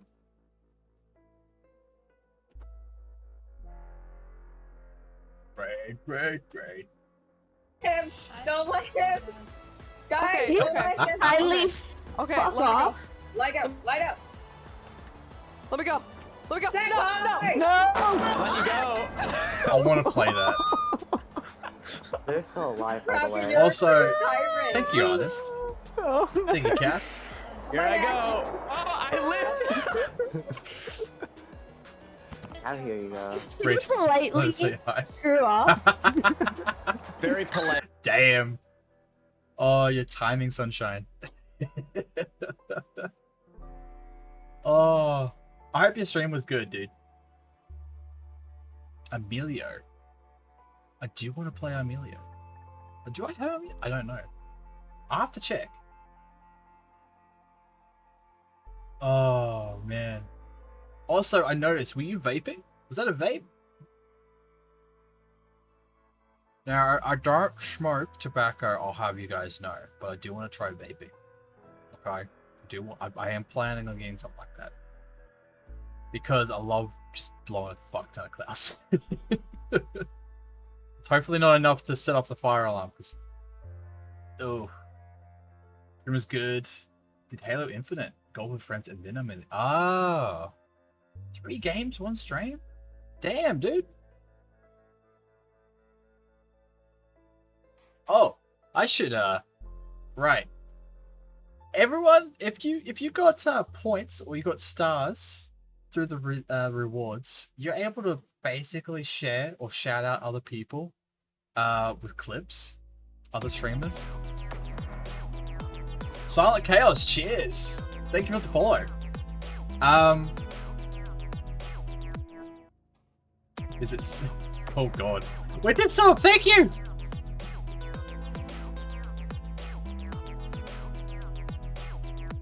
Yeah! Emote explosion! Okay, so I found out the same interface that does the whole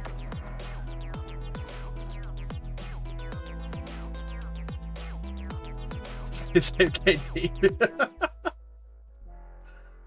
It's the clip with a while ago. Vapors out of coils, liquidate. Ah, damn. Actual unhealthies? Ah. Gotta get yourself some decent coils, dude. And some juice. Thank you guys for the follows. Thank you. Yeah, the farty boom boom. A weird way of putting it. It's got the same bloody it's from the same people who did the emo? No. The clips that show the clips on my stream. So every time you at someone with the farty boom boom reward, it'll immediately just show a clip of the stream. It's really weird, and it works with everybody. I can't stop it. Watch it, now you can like fart and promote someone else. You've been criticizing MK to quit smoking? Yeah. Honestly, smoking's not good. Tobacco, bad. Very bad. Eat an apple, man.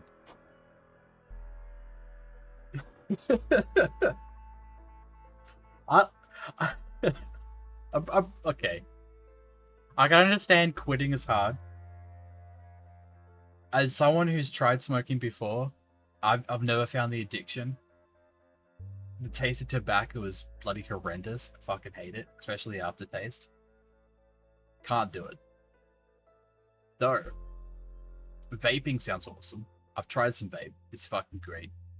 Without the tobacco, of course. Because some of those flavors, ooh, boy. It's supposed to grow old with us. Exactly. Listen to Winter. It's exactly how it should be.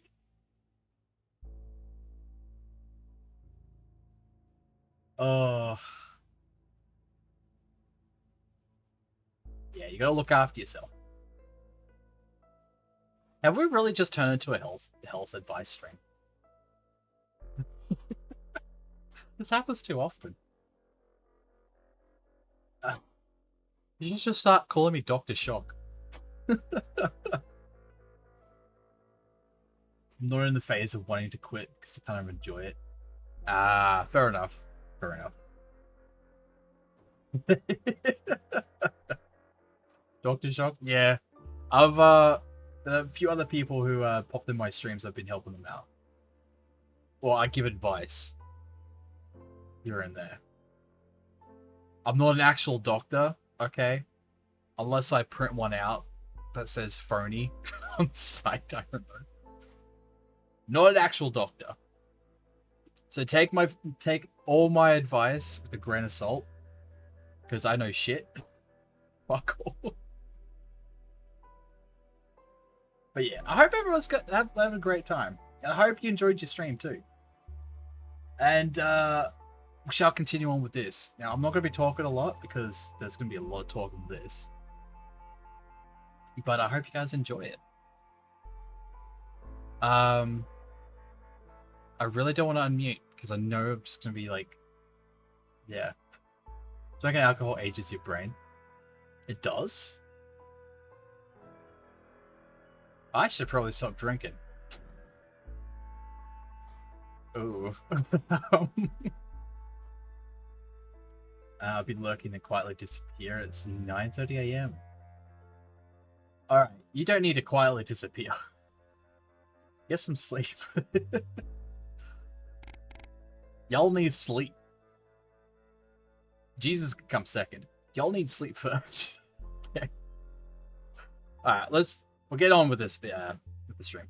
The activist group Disrupt caused chaos in Parliament Park last night. Scuffles broke out after the protest, resulting in multiple arrests and the injury of 3 community cohesion officers. Advance have yet to comment. As grassroots support for the movement grows rapidly, especially in those areas Advance have not yet been able to fully regenerate. One game of Amelia before across sleep. The country are starting to fear return to the bad old days of inequality. Or if you want to be doing that, I kind of want to try the game if I don't already have it. All this, and I'll be talking to some people with fascinating medical conditions, as well as one of the contenders in this year's Feline Football Championship, and her proud owner. Oh, that's all up on tonight's National Nightly News. No!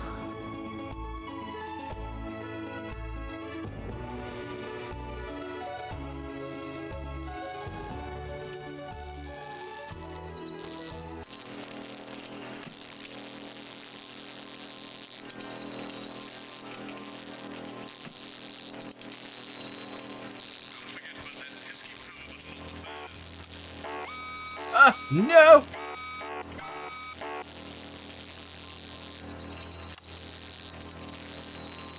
People of this great nation of ours are coping with this unprecedented hot weather. First, go down, damn it! In Shining on Sea to see what the scientific community has to say. Megan, how's the weather? It's absolutely glorious, Jeremy. Thank you for asking. I'm here with Dr. Anna Burns of the University of Princeford. Are you enjoying the weather as much as I am? Oh, boy. yes, it's wonderful, isn't it? My eyelids are sweating. And you're part of the team carrying out a study Oh into no, just not like what's this! causing this unbelievable heat, is that right? Yes, that's correct. Yes, we want to be able to reassure the public once and for all that there's absolutely nothing to worry about and that they can enjoy their sunstroke and fossil fuels in peace. You sound very confident about that. Oh, very much so. I can say without any hesitation, there's really no cause for any concern here. I've actually left my car running. So tell us about this experiment. Well, we take data from weather stations from all over the world, along with atmospheric samples, and we take all that and we feed it into this state-of-the-art computer, and very soon we'll be getting a high-tech readout of the results. Blimey, that sounds very fancy. I should just say, none of this would be possible without the generous support of Remington's Fist. This is all thanks to their unrivaled investment in our future, and may I just say, compliment. No! And, as expected, everything is absolutely fucked. Hang on. This can't be right. Right, but obviously you said a second ago that No! fine, so... Well, actually, under concern level, it just says, why, God, why? We should be celebrating these wonderful results, I think. Yeah? We need to evolve gills within 40 years. You look thirsty. What? Here it just says, shit. Look at you. This must be a celebration. Can't go around looking like that. There you go, much better. Can I just say thank you again to Sophia Remington for providing all of this. Everyone, we don't have long. Time is running out. Absolutely right. That is all we have time for. Abandon hope and return to the forest. There you are. Enjoy that. I'd like to thank Dr. Burns for just one opinion on the climate. The sea will reclaim us all. No! No! Megan Wolf, here with science. Back to you. Megan Wolf there, attempting to do some actual news. Next, heads over to Robin Short, who's in Scritchford with some of the winners of this week's team membership lottery. Robin? Thanks, Jeremy. I'm here in Scritchford with Cool down, damn it. a janitor at the local school, and Amelia Jackhammer, an aspiring poet. Both of you were drawn at random from those who hold team membership cards to receive this week's amazing prize. How do you feel? Filled with fervent euphoria. Don't use that word. And all that we had to do was fill in a quick form or two. Wow, that sounds so convenient, but we're all dying to know. What have you won? That's right, Robin. I've won dinner with...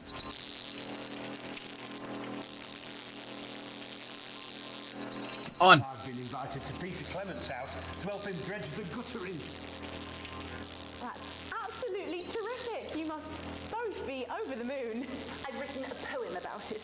So, can you tell me about the moment when you first heard the news? Well, I was battling against a particularly difficult floater, probably one of the sixth formers, when the headmaster came and found me. I was involved in a similarly brutal conflict with a particularly arduous stanza. So you were both polishing turds? No, I don't like to polish them. I like to keep them intact for my collection. Oh. Why are you collecting turds? How unexpected. I don't polish turds. I write poetry. Potato, potato. So Gary... Do you think Peter Clement's going to let me keep the contents of his downpipe? Wow. All right. There's no harm in asking, I suppose. Would you like to hear one? No, thank you. Gary, when you signed up for team membership, was it in hopes of winning the lottery, or were there other reasons? I like a flutter, of course, but no, the boss said I had to sign up to keep coming into school. Very sensible. It's important to know who we're trusting around our children. Oh, I have an unpublished book of sonnets about children. Perhaps you'd like to hear one. No! Or an anthology of haikus on the death of innocence. I'd rather hear about Gary's turd collection. Really? I thought you might say that. No! Are you all right? Yes, it's coming.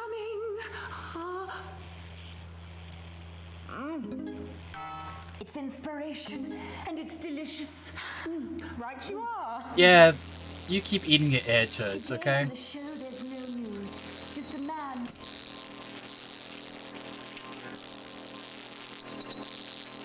Really lovely texture.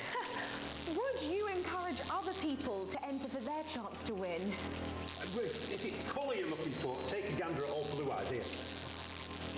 The national news lost its way when it covered some crack on a tray. Some of these are quite rare. Maybe that was unfair. And that's all we have time for today. Back to you, Jeremy. Thanks, Robin. What a lucky pair they are. And finally in this segment, it's over to Patrick Brennan, who's gone to the smelliest town in the country to see how the unprecedented weather is affecting the locals. Patrick? Hello there, Jeremy. Hello, yes. Smelliest? I'm here live in Grizzleford, which was recently voted the smelliest town in the country. And I have to say that, you know, in this heat, the smell really is. I mean, it's something else. Very lardons, mate. You've lived here your whole life. How'd you put up with the stink? Well, we're just all very proud of our achievement, to be honest with you. You can tell that. Look at him, proud as punch. Why are you You know achieved? what it's like, son. Achieved proud. Why are you Being proud of the this? Second smelliest town. No, I don't. Living in the shadow of Arseminster. Those smug fucks. But who's laughing now, eh? What, not me, that's for sure. So what happened, mate? Right, the good people from Remington's Fist came in and saved the day with their factory. You're talking, of course, about the newly built flour factory. Yeah, they gave us this big presentation on jobs and growth. But as soon as we heard about the stench, we paid them whatever they wanted to put it here. Does this stink not affect your...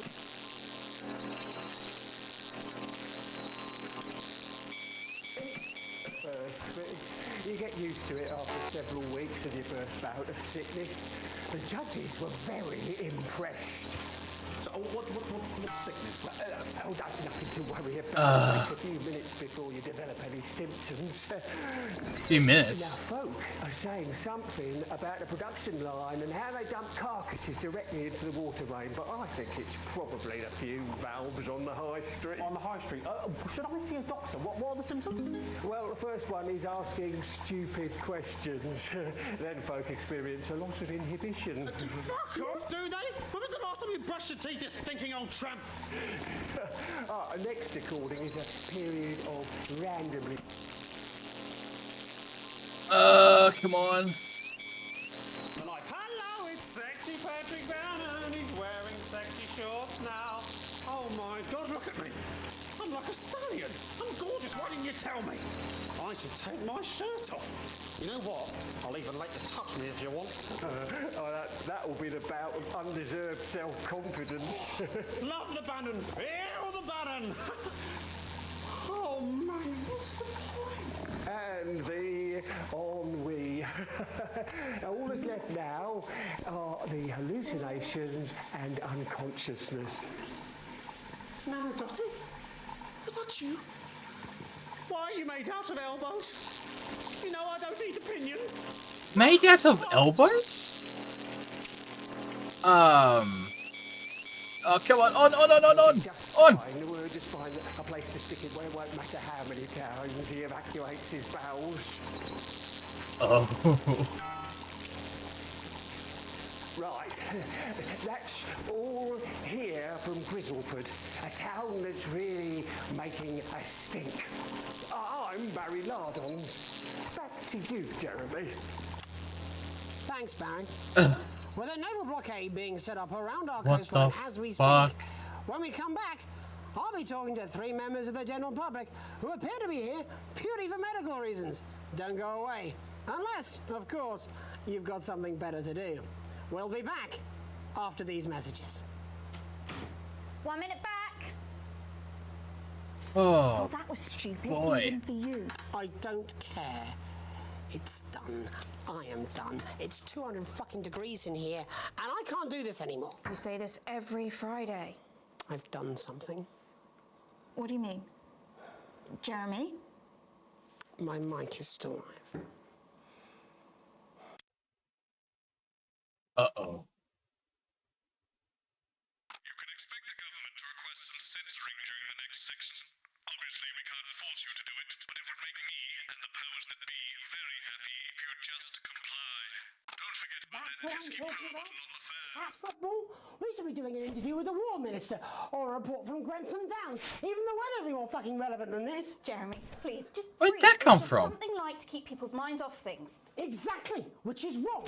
People's minds should be very much on things. Christ, it's Let's so chuck this in, eh? fucking hot. Please take your seats as quickly as you can. Let's see what happens. I can't do this anymore, Jenny. I've had enough. That's it. This is just 10 gone too far. seconds. Get over yourself, Jeremy. Why don't you stop feeling sorry for yourself for 5 fucking 5, 4, 3.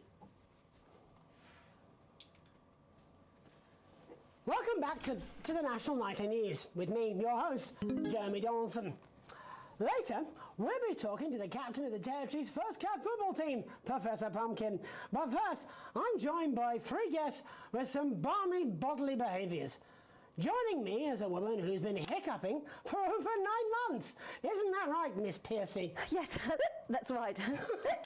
Yes. Tell us, what brought all this on? Well, it's all a bit of a blur, Jeremy, to be totally frank with you.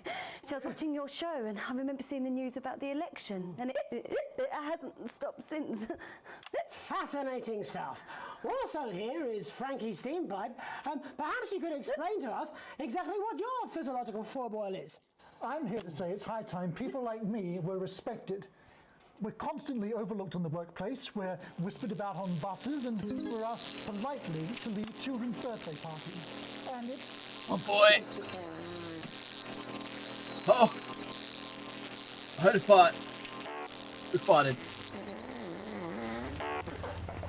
I'm sorry, my bowels have comic timing.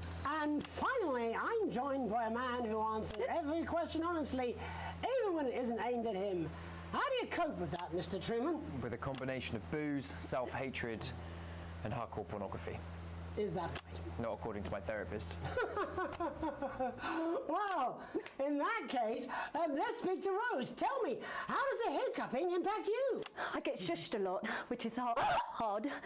At work, they've asked me to stop answering the phones. It's really affected my confidence. Well, I find it really fucking irritating. Do people tend to believe your story? Fuck no. Actually, I've been surprised at how much support I've received.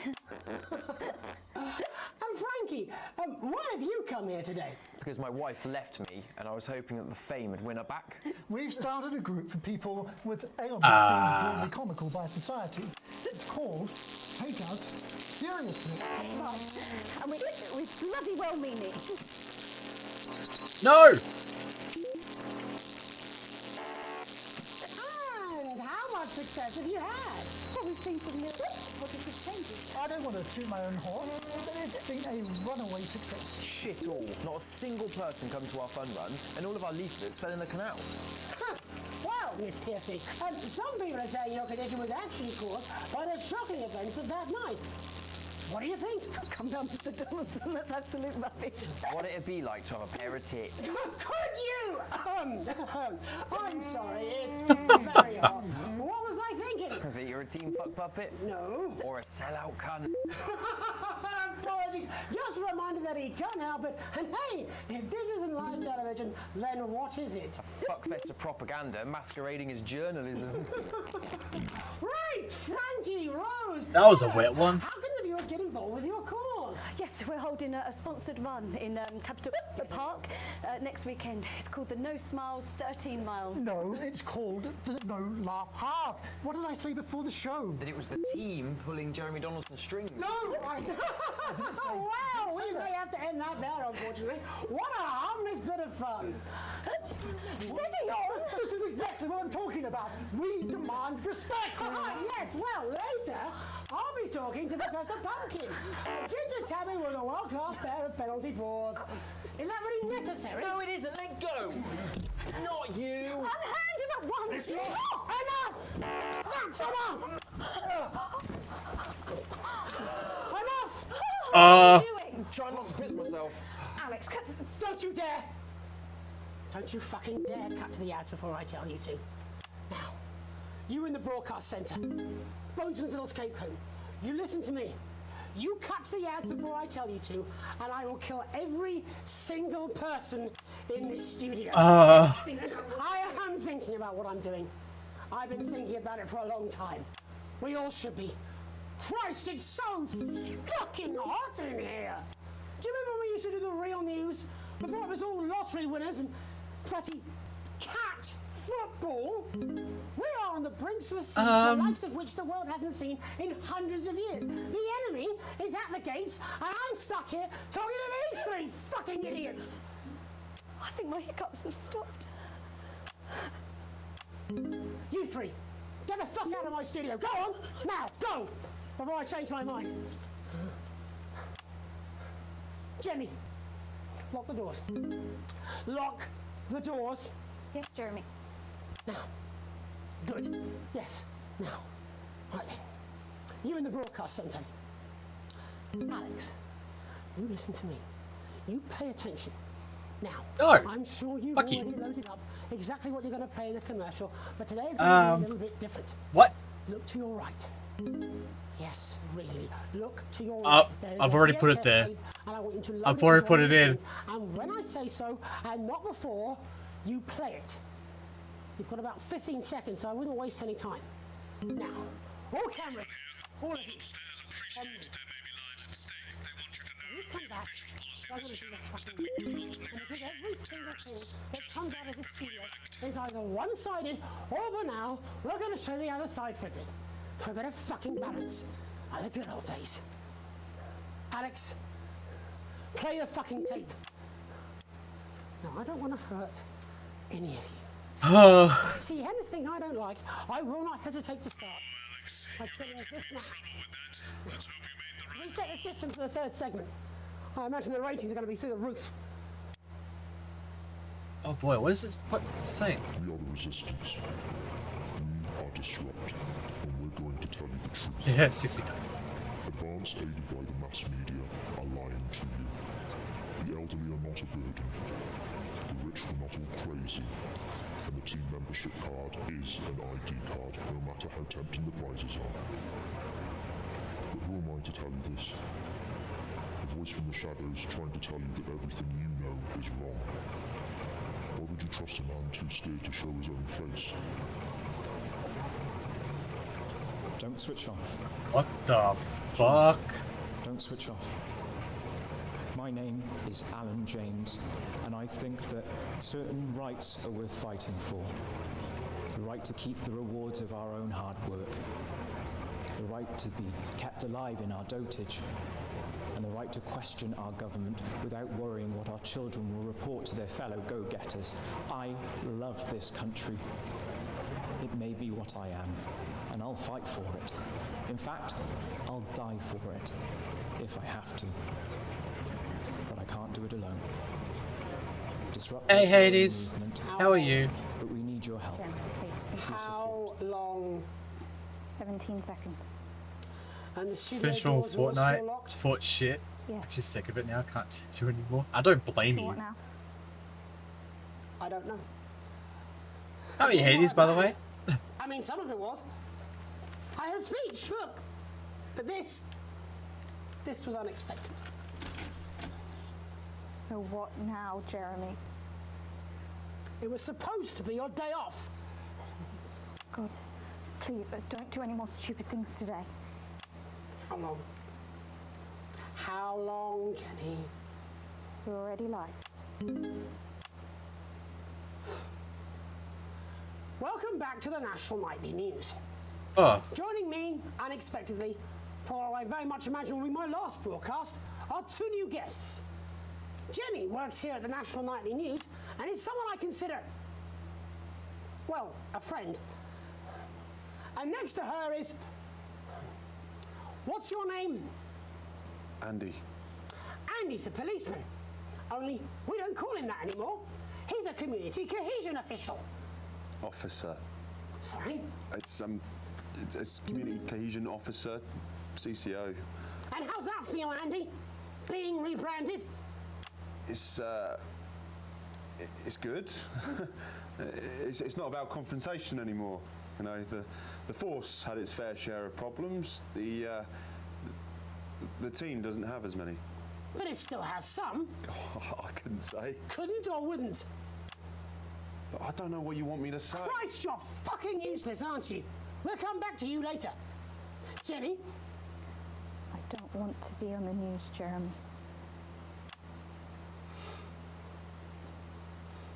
That's perfectly understandable. Who'd want to do this?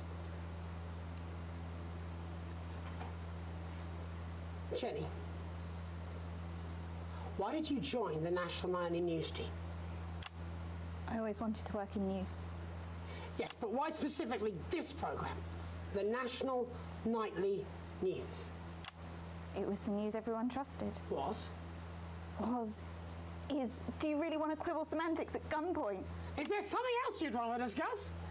Well, there is a great big Alan James-sized elephant in the room you seem to be ignoring. What do you mean? I saw your face when that hood came down. You didn't know, did you? It's about the message, not the messenger. Like I said, you didn't know. No, I didn't know. The people I met were with, he wasn't there. God, I didn't know it was Alan James. I'm sorry, but seriously, Alan fucking James. You're flushing your life down the toilet for... God, I love you, Jeremy, but... He's a good speaker. He's popular in the country. That right? Look, forget Alan James. There is still something deeply wrong. And you know it, Jenny. And you know it, Andy. And you at home, you know it too. Meanwhile, I'm interviewing a guest who stinks of shit. Patrick is paddling about in shit. And Robin is literally interviewing someone who collects the fucking stuff. I mean, it's not sophisticated, but what a metaphor. We are sleepwalking our way into oppression, and the news isn't saying anything. We're letting that one through. Says who? Alan fucking James. What are all those scientists working on at Grentham Downs? What are they testing underground at Altergrave? Andy, your turn. Make yourself fucking useful. How many people have you brought in for consultations just because they weren't carrying or didn't have team membership cards? Oh, well, there's other forms of identification that we will accept. For how long? We're just here to help. Then why do you need these? Not really help when it's offered at gunpoint, is it, Andy? Let me demonstrate it for you. Let me help you. You read these cards with my notes on it, and you'll probably digest a fact. That'd be helpful, wouldn't it, Andy? Knowing a fact? What? I don't understand. Do you want my help, Andy? Yes, whatever you say, yes. Security are here, Jeremy. Eat it. What? Eat the fucking news, Andy, or I'll force it down your fucking throat. Jeremy, stop. Go on. Really? Eat it. Eat it, you fucking bully. Jeremy, stop. They will kill you. Please, don't make me watch that.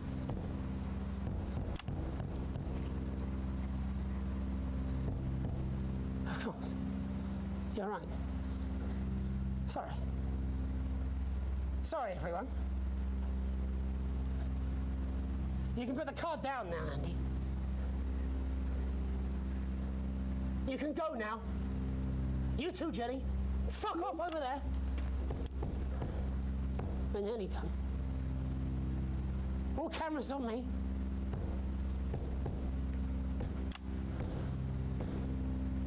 This new regime of ours is so seductive.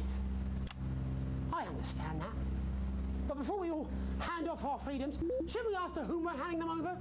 Don't you want to know what's being done in your name? How many people were transitioned last month? A record high. Again, if you care. Shouldn't someone ask Advance how they plan to deal with this blockade? How many years or months of supplies we have? Why aren't we asking these questions instead of whose shit is this? There's a cat backstage dressed as a fucking goalie, for Christ's sake. He's even got the little gloves. Anyway, that's why I arranged for you all to see that broadcast in the last break. I didn't know it was going to be him, but I guess that just about sums it up. We are all up Ship Creek with a paddle made of Alan fucking James. Christ, it's all so fucking pointless. I was going to quit tonight. Take a holiday. Try something else. Out of the limelight. Maybe try having a relationship. I hear they're nice. Oh, jeez. I loved the news. And now, well... God, Jeremy, don't! I've tried my best to be honest with you, but this just isn't the news anymore. And I'm sorry. I've lost this fight. Alex, think of the consequences. I've let you down. Please, we can't show this. Cut to the ads. My name's Jeremy Donaldson. Do it now! If you can. Somehow. And I envy you if you can. Have a peaceful night. Jeremy!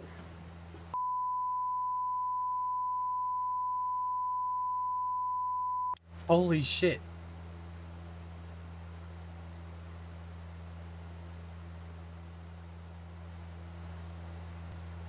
Oh god. How the fuck do you commentate over that?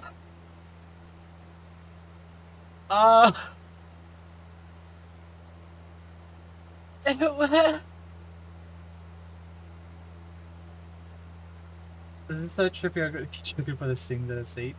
The out of sync. Yeah, okay, yeah, I can understand that. Gotta go do some things. I'll leave you up. I'm not even gonna be in the house. Take care, enjoy yourself. Alright, catch you later, Hades. Cheers for stopping by. I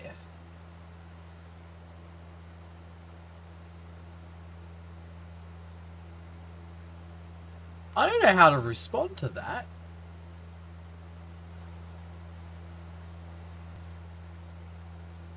Alright, I guess it's time to see the consequences, because there was a lot of stuff in his speech I did not censor. even though it prompted me to. The man behind the hood and a peaceful night achievements unlocked. A+ sequencing. Hell yeah. Yeah. Yeah. I appreciate that.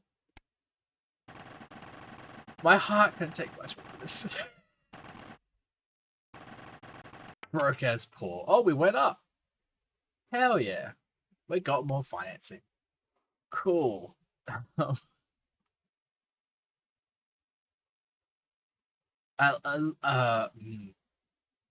not going to broadcast someone's suicide. Hell no. But I am going to broadcast their final words. Okay? That's why I just waited there. But like, damn.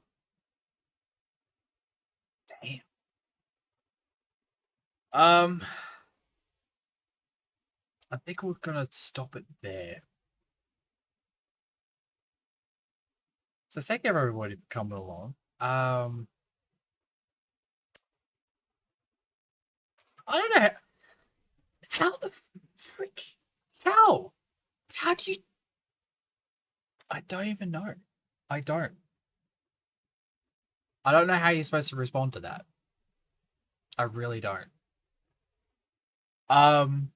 Yeah, so in about an hour, I'll be live again, and we'll be playing some Scarlet Nexus. It'll be our second run through. Okay, let's get some music going. There, it's dead quiet. There we go. Ooh, zombie hands. Dead hand? Yeah. Okay. Yeah, so Scarlet Nexus in about an hour. I may or may not be drinking. It may or may not have been because of the current stream. Yeah. Either way, I hope everybody has a great day or night, no matter where you might be in the world.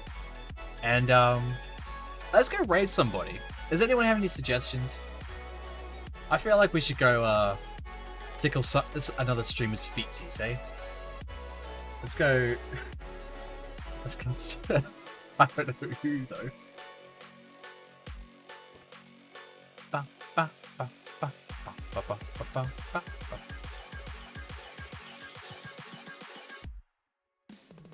Anyone got any suggestions?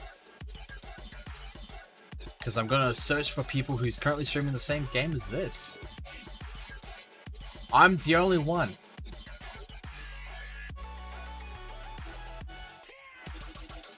Okay.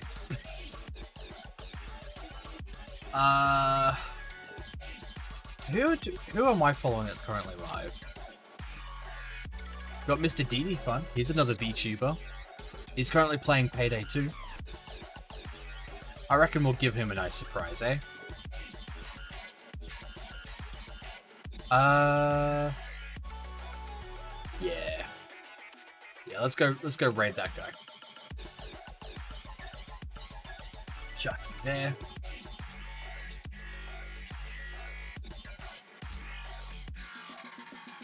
Bam! So yeah, hey, thank you everybody for coming along.